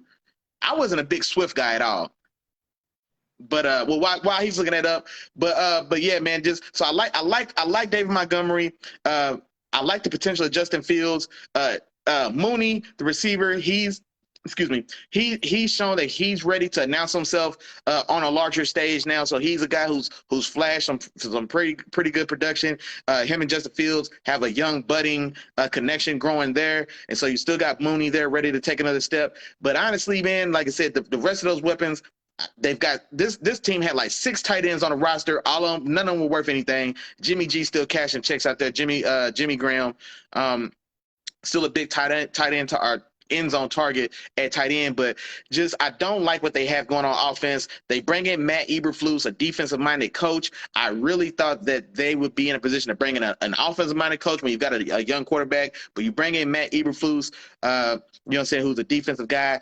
So I just don't know what they're going to do or look like on offense at all, and I think it's going to be a long, hard, tough year for Jayla Hirsch, man, so I'm taking the under. All right, I'm going to keep it sweet for you, man. But just to let you know, David Montgomery came in the draft with Josh Jacobs and Miles Sanders. Okay, so he's wrong. Josh Jacobs, Miles Sanders was in that draft. Darrell Henderson, Devin Singletary, guys like that. Those were the guys in that and Damian Harris. Damian Harris, too. He was my number one back in the year. I was about to say, I know I liked him coming out. Yeah, he was definitely my number one back. If I'm listening to those names, he had to be my number one guy. Yeah. I liked Singletary out of Miami, though. But he wasn't my top guy. I do remember him coming out of Miami, though. I liked him. And, yeah, David Montgomery. Who was the other guy you said in that class? One more name. Josh Jacobs, Miles Sanders. Josh Jacobs, yeah. I think Josh Jacobs. I wasn't so sure about Jacobs because he was in that shared backfield. They had 3 backs getting carries when Josh Jacobs was there. I can't remember the other 2 now, but it was like a 3-back combo tandem and when he was coming out. That's why I was surprised he went in the first round. Gotcha. Yeah, but I'm gonna keep, like I said, I'll keep it sweet, man, for you, man. The Bears, man, I'm gonna go under for them, man. They just, and like I said before, man, they just didn't make enough moves. They still got what they have now. They will have Tevin Jenkins. We're actually gonna see what he can bring to the table on that offensive line. He was out for the season last year. He was supposed to be a promising rookie. So we'll see what he brings to the table this year. But I think they just don't have enough, man, and it's going to be a tough division. The one thing that I'm holding on to, and I do believe this wholeheartedly from just seeing what all the other teams have, I do think he's going to end up being the best quarterback of that draft. And I think he could potentially carry this team. So that's the one piece of hope that I'm holding on to. Other than that, this team doesn't have a lot. They lost their best pass rusher, and they just, it's tough. Well, actually, I'm not going to say that. I'm not going to say that because they still got, was it Leonard Floyd? No, Quinn. Oh, no, Robert Quinn. They still got Robert Quinn. So I hold back on that. But still, I still think everybody knew who is the better defensive lineman than Khalil Mack that they had, but he's gone. So I don't know if we see that again from Robert Quinn, especially going on age like 33, sir. So. Yeah, no, he is good. No, now, one thing I do want y'all to catch, he tried to slide that in there, and I ain't gonna let him slide. I let a lot slide today, but I ain't gonna let this one slide. Yeah, I see how quick his boy Trey Lance, the boy ain't even touched the field yet, and he already gave up on him. Now Justin Fields gonna be the best quarterback in the class. With I'm gonna tell you right now, y'all convinced that Trey Lance was the second coming. Trey Lance was the best face in sliced bread just 2 weeks ago. He was all good just a week ago, Chop. Hey, no, Trey Lance is my guy. Trey Lance is my guy. But as far as what we've seen, we haven't seen Trey Lance, man. Never seen. And I think Trey Lance, I actually just heard something about him. I think they did like an 11-on-11 or something like that. And they say he looked pretty good, but this way too early. It don't mean nothing. But hey, I just think Justin Fields, man, just the way Justin Fields, and he was on the way he showed his command, he's like, even if Trey Lance ends up getting it all together and becoming really, really good, Justin Fields, I think, is so far ahead of him as far as his command, the way he looked. The way he looked, like some people come into the league with confidence. You know what I'm saying? They come into the league with that swag, like, I don't care who I'm playing against, I'm that dude. And I saw that from Justin Fields, like, I can play with these guys, and you know what I'm saying? I can do that. So that's kind of how I feel about that. So Justin Fields, man, in comparison to the guys we seen start. Whatever. There you go. On to the next team. It took you a while to soak in everything I was trying to tell you. That's all right. It's all right. No, because what you know what, we ain't gonna go there because we'll be all night. Let's go to the next team. Let's go to the Detroit Lions, man. They got them sitting at 6.5. Talk to me, Willie Jack. What you think? Oh, hey, give me the over, man. Give me the over on these Lions. And I ain't gonna lie, the Lions are going. Well, I'm not going to go crazy and say they're going to win 10 games, but the Lions going to make a lot of folks real uncomfortable. You know what I'm saying? The Lions were a 3-win team last year that should have beat the Ravens, that should have beat the Steelers, and also it should have beat the Packers. Those 3 games for sure should have been wins, and they lost for a number of reasons. Most of those reasons start with Jared and end with Goff. But that's 3 wins right there that could have been added to this tally, and then that's 6. And honestly, I think this team got better, man. Respect to Dan Quinn. I was not a fan of that Dan Quinn hire when he got there, and I was super hard on him. You know what I mean? So, but he really, time and time again, man, week in and week out. And I know y'all was watching because I know y'all was here every Wednesday to hear us talk about it. Dan Quinn won me over every single week, man, and made me a fan and made me a believer. You know what I'm saying? So Dan Quinn, that's a team that has went 0-16 before. That's a team that knows how to lose. I tell y'all all the time, winners know how to win and losers know how to lose. And Detroit been losing for a long time. So they know how to lose. But this is a team that when people say we fight every week, it's cliche. And no, you don't. We see y'all lay down in the end of the second quarter because y'all already getting spanked. Not the Lions, though. The Lions fought every week. Every week they were 0-0. Every week he found a way to motivate those guys, to get those guys playing competitive football. And so that's a credit to him as a motivator and as a coach. And like I said, I do like what they did in the draft. I like the move to go get Jameson Williams, the trade up to get him at 12. Now, that move's not going to pay dividends until down the road, but I do like it. Aiden Hutchinson at the top of the draft for sure. So you bring him in. That defense was scrappy. They didn't necessarily have they didn't just have like a face of that defense, they didn't have a front man. There wasn't a guy you could point to that say that's the leader of this defense. It was just a scrappy unit just all the way around. So now you get Aiden Hutchinson there, and you hope that he does that. They definitely needed a solid edge presence and a real difference maker on the edge. They got a young corner there, a Ricky or something like that, man. I should have practiced that before I said. I just tried to say it on top of the head. They got a young corner there. That played really good, some really good ball. Either his first year or his second year, he played really good ball as the year went on. Amon-Ra St. Brown. Yeah, Amon-Ra St. Brown on the offensive side, rookie out of USC. He had a very solid rookie year as well. And so he's coming back. He's a year older. He's a year smarter, a year more mature. DeAndre Swift, we were just talking about, man. When he was on the field, he was a little banged up as well. But when he was on the field, man, showed himself to be a difference maker. Jamal Williams, I think I'm saying his name, Jamal Williams. He was the back. He was the combo back in Green Bay with Aaron Jones before they brought in A.J. Dillon. Those two are both they played well together. T.J. Hockenson at tight end, Penei Sewell on the offensive line at right tackle. The left tackle has been there for a little while. I always want to say Riley Reef, but I don't think it's Riley Reef. It's Taylor Decker, if I'm not mistaken. Taylor Decker. So what I'm saying is they've got a lot of solid pieces there. And like I said, this is a scrappy team that shot themselves in the foot at least 3 times last year off the top of my head. So this is a team that if 7 to 8 wins, I don't think is out of the question. So I'm gonna take the over at 6.5 on these Detroit Lions. Yeah, and I actually went over 2, and I'm going 8 wins for a lot of the reasons what you said. You know what I'm saying?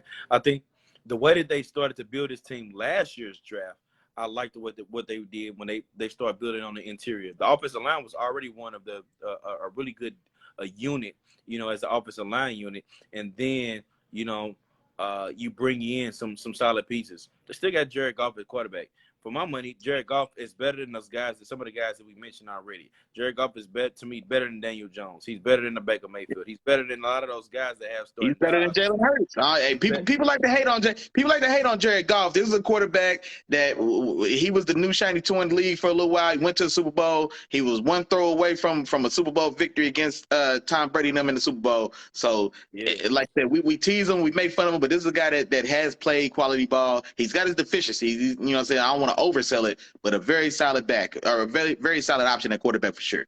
For sure. So you throw those pieces in there, and then you add some of the pieces, like you said, that they added in the draft, man. I think this team is headed in the right direction, and I do see them getting over that 6.5. I can see them getting 8 wins. So I see them being really competitive, and I'm anxious to see. I'm excited to see. I think this could be a fun team to watch, you know what I'm saying, with some of the new weapons that they have. So I'm looking forward to seeing what they can do, man, in this division and against some of these teams. So we'll see how they look. But Scott says that their D is pesky but horribly inconsistent. He also says, "Good Lord, gents, Goff is a solid backup at best." I'm sorry, Scott, but that's way too harsh. Because look, I'm gonna tell you right now, right? He's a better starting quarterback than Jayla Hirsch in Philly. I'm not gonna say he's a. I would take him over Hurts in Philly. If I could have Jared Goff in Philly with those weapons, or Jayla Hurts in Philly, give me Jared Goff in Philly for sure. Give me Jared Goff in Washington over Carson Wentz. Give me Jared Goff in New York over Daniel Jones. Give him to me in Atlanta over Marcus Mariota. Give him to me in Carolina over Sam Darnold. Give me Goff over Jimmy G in San Francisco. I'll take that as well. I'll take him over Jimmy G in San Francisco. That's half the NFC. You know what I'm saying? That's half the NFC. You know what I'm saying? So Jared Goff is a very competent quarterback, man. He's not a world beater. I don't want to oversell him, but you could do a lot worse than Jared Goff. You could definitely do a lot worse than Jared Goff. I've seen a lot worse for sure. Yeah. For sure. All right. Well, let's move on to this last division, Willie Jack. We got one more left, man. We got the NFC West, and I'm going to start it off with my squad, man. I'm going to kick it off for you. We got Rams sitting at 10.5, man. I'm going to bang the over on this one all the way long. You telling me the Rams, former Super Bowl team, or defending Super Bowl champs, is going to come in here and go 10-7? I don't see it, bro.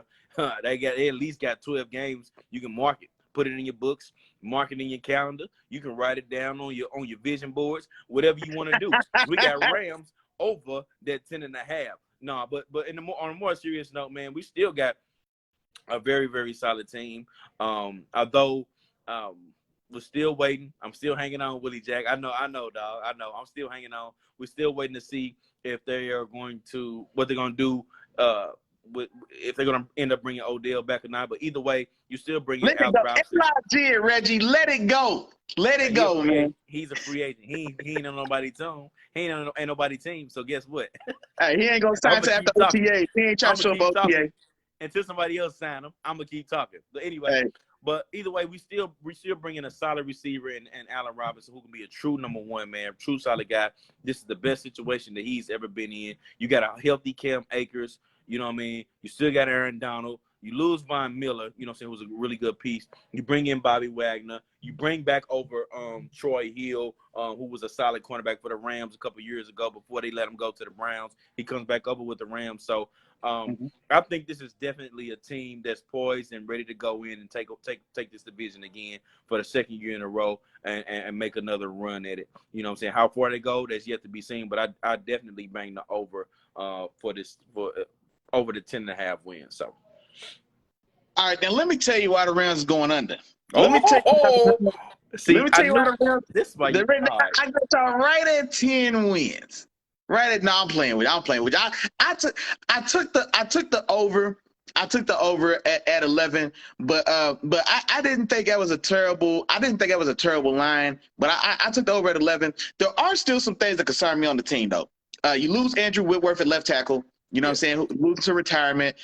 Von Miller, who was tremendously effective once he got his feet underneath him, man, and was very key to that defense. You lose him as well, which also means life just got harder again for Aaron Donald. You know what I'm saying? So I think that's a very big hit to that defense as well. Now you do get Bobby Wagner, who is going to solidify the middle of that defense, but you get an old Bobby Wagner. You know what I'm saying? This ain't 2016 Bobby. This is 2022 Bobby. And so now that's still a top 10 inside guy in the league. That's still a top 6 inside guy in the league. I don't want to shortchange him at all, but I don't love the cornerback room outside of Jalen Ramsey. You did bring Troy Hill back.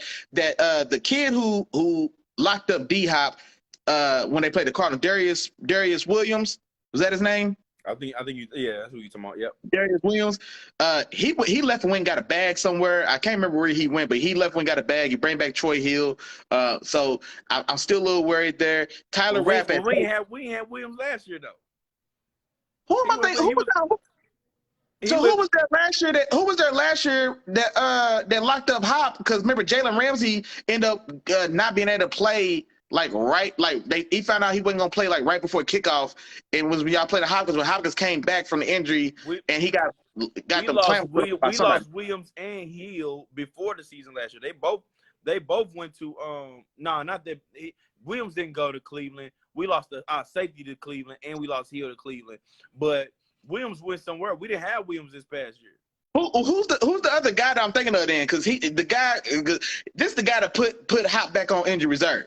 Because Hop was out, we came back in. Jalen was out that game, and then Hop got them clamps put on him.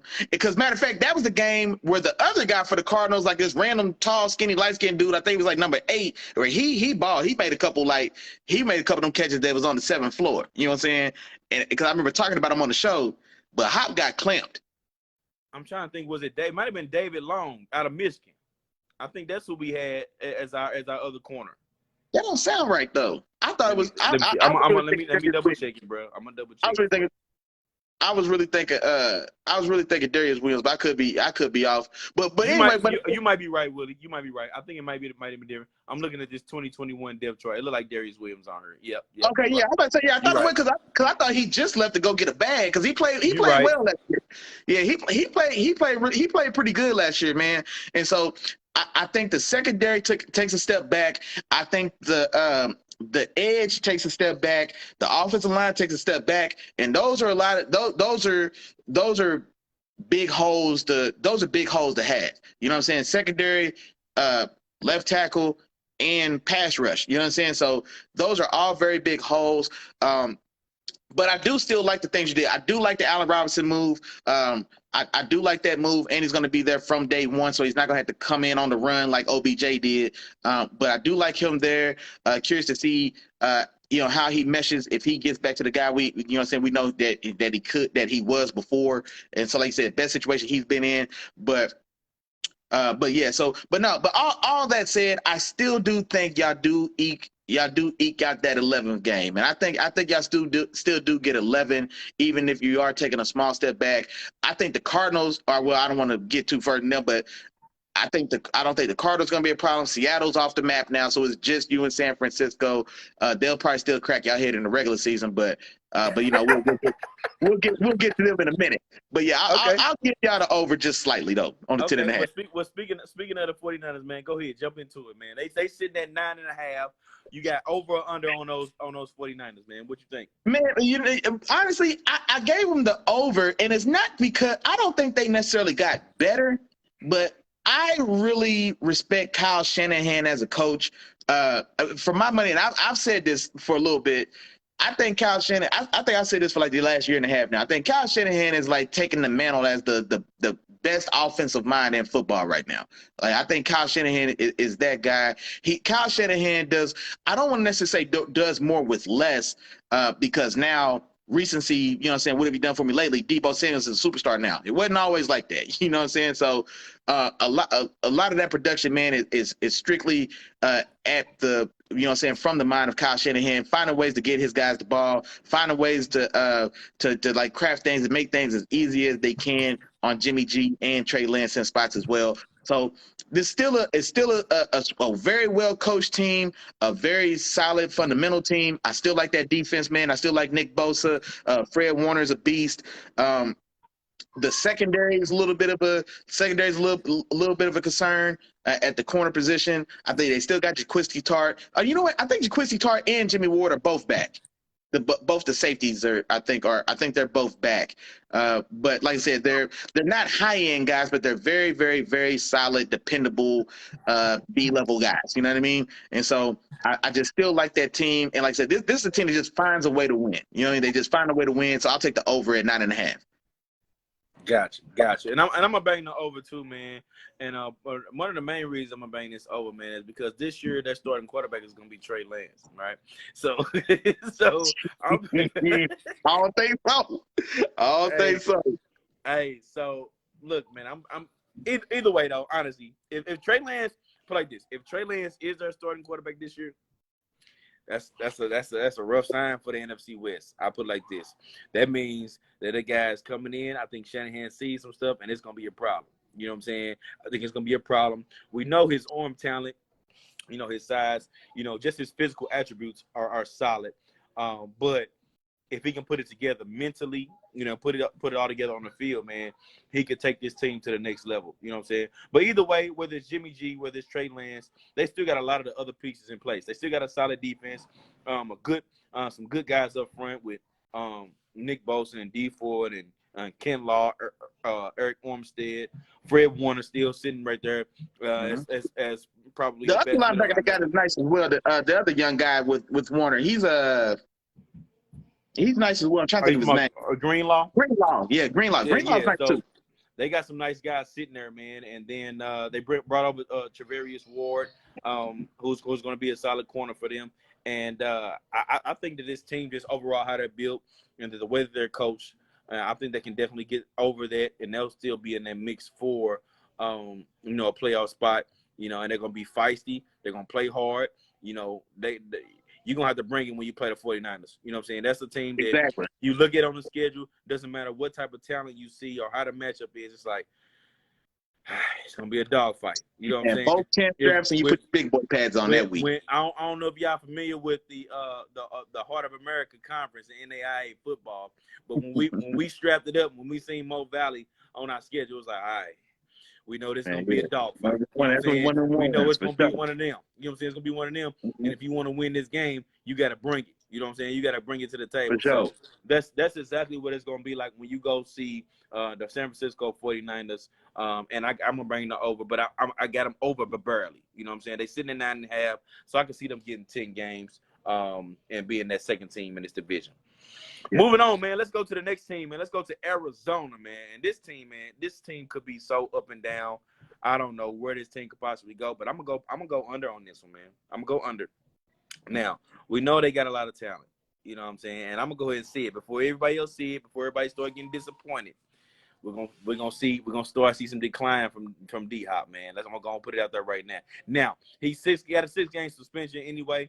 But when we see him on the field, man, we're gonna start to see a little bit of a decline. We ain't gonna see the same D-Hop we've been used to seeing for the last 4, 5, 6 years. You know what I'm saying? So I think we're gonna start to see that. But overall, man, I think this is a team that lacks the identity of like who they are down in and down out. You know what I'm saying? And I think it's gonna be a problem. You know what I'm saying? So, and then the division is already gonna be tough with that San Francisco team and the Rams team. Those gonna be tough matchups. Kyler Murray just got to come to play, point blank period. He got to come take over as I am the true guy on this team. I am really and truly capable of leading this team to victories. If he can do that, this team will be all right. But I'm not so sure that he's capable of that right now. So I got under for the Cardinals. No, I've got under on the Cardinals as well. And here's the thing as well. First off, Kyler's he's not at OTAs right now. Now it is voluntary, but he's in a bit of a contract dispute with the Cardinals. He's ready to be paid right now. He doesn't want to wait till next year to be paid. The precedent was set with quarterbacks being paid in their third year and not the fourth year, or the fourth and not the fifth, whatever it was. So there's been guys getting paid a year early. He doesn't want to wait this other year, even though I think he's got 2 years left. He's got a fourth and a fifth year option still coming up, but he wants to get paid right now, the same way the Bills did Josh Allen. I think it's the same way the Chiefs did Patrick Mahomes. And so there's a bit of a dispute right there. Like you said, DeAndre Hopkins was injured and banged up last year. Now this year, the boy got on the juice trying to get back and pissed dirty, so now he's out for 6 games. So he's not going to be there.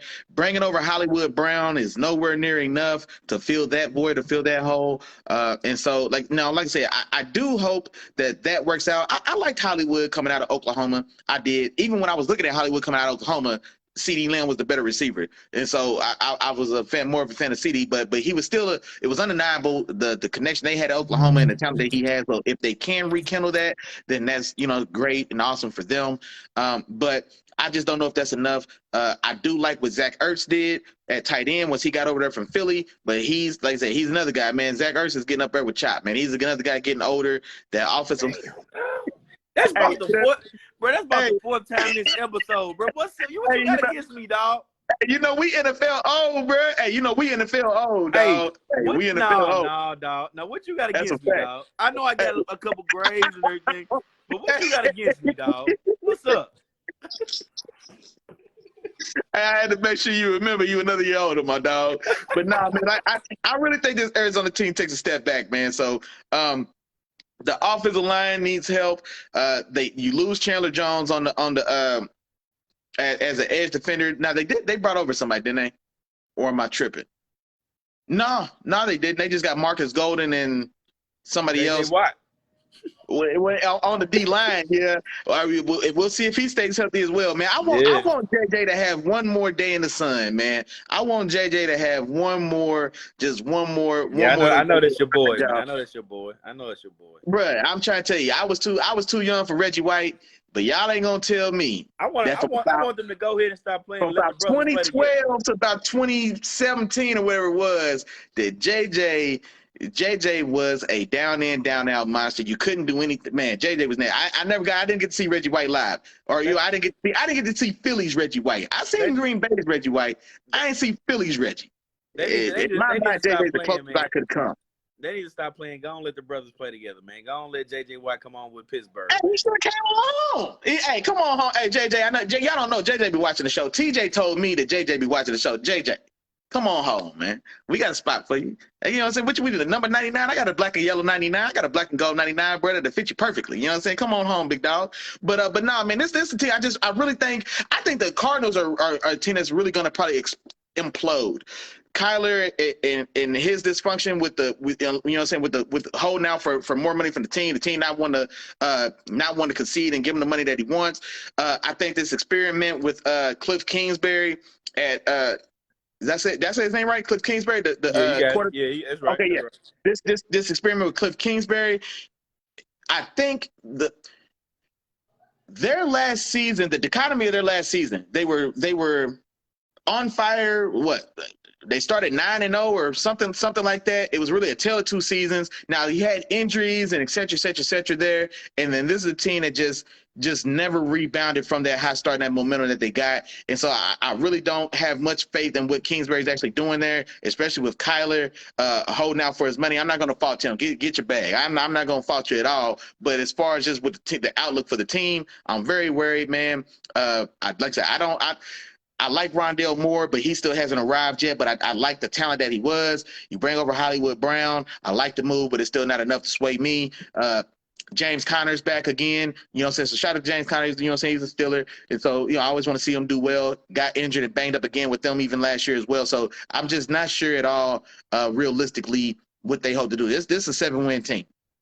I think this is a 6 or 7 win team. I think they take a big step back from 11 wins last year. And I think it gets ugly over there. I think Cliff Kingsbury probably out of there after this year. Gotcha. Yeah, so we'll see what happens with that. And last but not least, man, let's go into the Seattle Seahawks. They sitting at 5.5 games over here, Willie Jack. What you think, man? Under 5.5 games. And if for no other reason, and they made the wrong choice. Seattle for me, and I think I said this maybe even last season going in. Seattle was at the place where kind of like Tom Brady in the Patriots, where it was time to pick a side, coach or quarterback. You know what I mean? Patriots chose coach. Well, you know what? I shouldn't say that because coach or quarterback, and I think it was time to go ahead and let Pete Carroll go and really revamp and rebuild this team around Russell Wilson, who still has another decade of quality ball in him. I mean, the trajectory he's on. He takes care of his body. He's not, all the man does is go to church and watch film.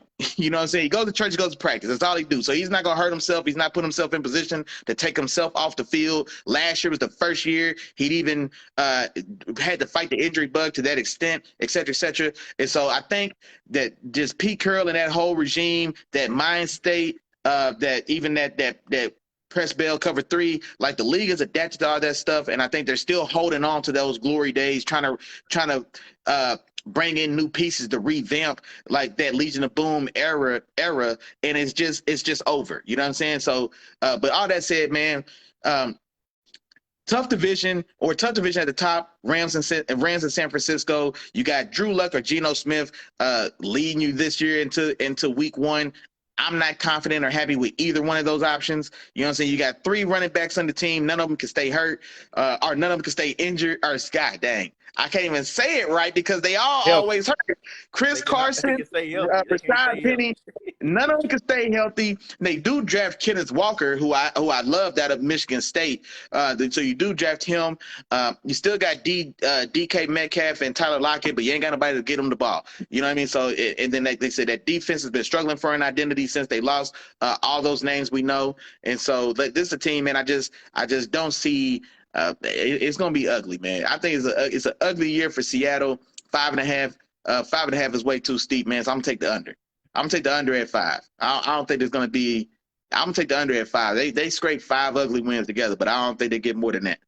I got you. And I'm gonna go under 2, man. And I actually think this team will be in the running for that first overall 2023 pick. You know what I'm saying? I think they're gonna be in the running for that. And the reason why is because of the way some of the things you said. I honestly think it's gonna be time for Pete Carroll to get out of there. You know, some time for him to move on and do something else. I think it's time to shake some things up with this particular team, with the way they do things. They rely heavily on Russell Wilson. I know they tried to do the run game, but the run game didn't work, and then they didn't let Russ cook enough. You know what I'm saying? So I just think that this team is going to show all its true colors, because now you was tricking off all the capital that y'all were having. Y'all never had draft picks, and y'all just relied on Russell Wilson to carry the team each and every year. And now with Russell Wilson out of the door, this team is going to continue to fall and fall and fall. So with that being said, I think that this team, like I said, is going to compete for that first overall pick in the 2023 draft. So I'm going to bang the under on the Seahawks as well for those reasons, and even some of the things that you mentioned. So we'll see how that all plays out. But hey, hold on. Darrell said it's the curse of Marshawn Lynch. She said they will not be successful until they get rid of Pete. Hey, man, I hate to say it because I like Pete Carroll. I like Pete Carroll a lot. But Pete not giving Marshawn Lynch the ball on the 1 damn yard line to win the Super Bowl after he had just the play before that was a 7-yard run that took you from the 9 to the 1.5. You know what I'm saying? And turn around, hand the man the ball, win the Super Bowl, go back to back, go down as a dynasty. You know what I'm saying? Those are like specific moments that really change and alter the course of the NFL's history. You know what I'm saying? Tom Brady was on the verge of going 0-4 in Super Bowls if it wasn't for that one, because they won their first 4. No, they won their first 3, right? And then they lost to. Well, I don't know what order it was. I was trying to say, I was trying to remember, but the point was like that was the Super Bowl that Tom and them had finally won, and then that's kind of, and not to say that sparked the next ones they won. He won 3 more after that, but they were on the verge of losing like 3 Super Bowls in a row at that time. They had won 3, then they had lost 2 to the Giants. And then this would have been the 3rd Super Bowl loss in a row. And this is still right there in the heat of the argument, who's more important, Belichick or Brady. So you lose 3 Super Bowls in a row. I mean, you know what I'm saying? Like it was just the whole trajectory of both of those teams could have been so much different and so much, just so much different going forward. And if you win those teams, and now it is a dynasty, you know what I'm saying? Like, just how does that propel them going forward? I mean, just you never know, man. You never know. So Gotcha. Well, yeah, well, Jack, man, that wraps up the NFC, man. Stay tuned. Next week we're gonna come back at y'all, hit you right upside the head again with the AFC this time. So stay tuned with us. We coming right back with that. But yeah, that wraps up the NFC, man. So we told y'all the money makers. We gave y'all everything that y'all needed to hear. You know what I'm saying? In order to get your little bread up. Maybe you want to buy your wifey or your kids some Christmas or well, no, because it'll be after Christmas, but Valentine's Day, you know what I'm saying? That's usually around the time the Super Bowl hit. Season will be over by then. You want to save us some money for that, get a little free money. You should have been listening. You know what I'm saying? We gave it to you how you needed to hear it, and we broke it down for you, man. But other than that, hey, there goes what we told you we was going to bring to the table. Willie Jack, what's up, man? Talk to him. Hey, you heard what my dog said, man. One more time for my dog Chop, man, on his birthday, man. Spent this birthday kicking it in here with the Let the Film Speak family, man. So shout out to my dog. One more time, man. I'm going to give y'all 3K Miss Bets. Go make some money. You know what I'm saying? Go make some money and then holler at me on Let the Film Speak. Get on the page. Let me know how much you won. New Orleans at 7.5. Bet the rent. Bet your next check on that. Bet your next check on the Saints winning more than 7.5. You could bet your next check on the Philadelphia Eagles winning more than 8.5, and you could bet your next check on the New York Giants winning less than 7.5. Man, I'm trying to tell you, would I steer you wrong? Would I steer you wrong? All right. I don't think you would. You know I wouldn't. Yeah, you know, because when you win, I win. You know what I'm saying? Because when you win and I win, that means Chop win. That means when you win, we win. Yeah, you feel me? But hey, appreciate everybody coming through, man. One more time for the birthday boy, man.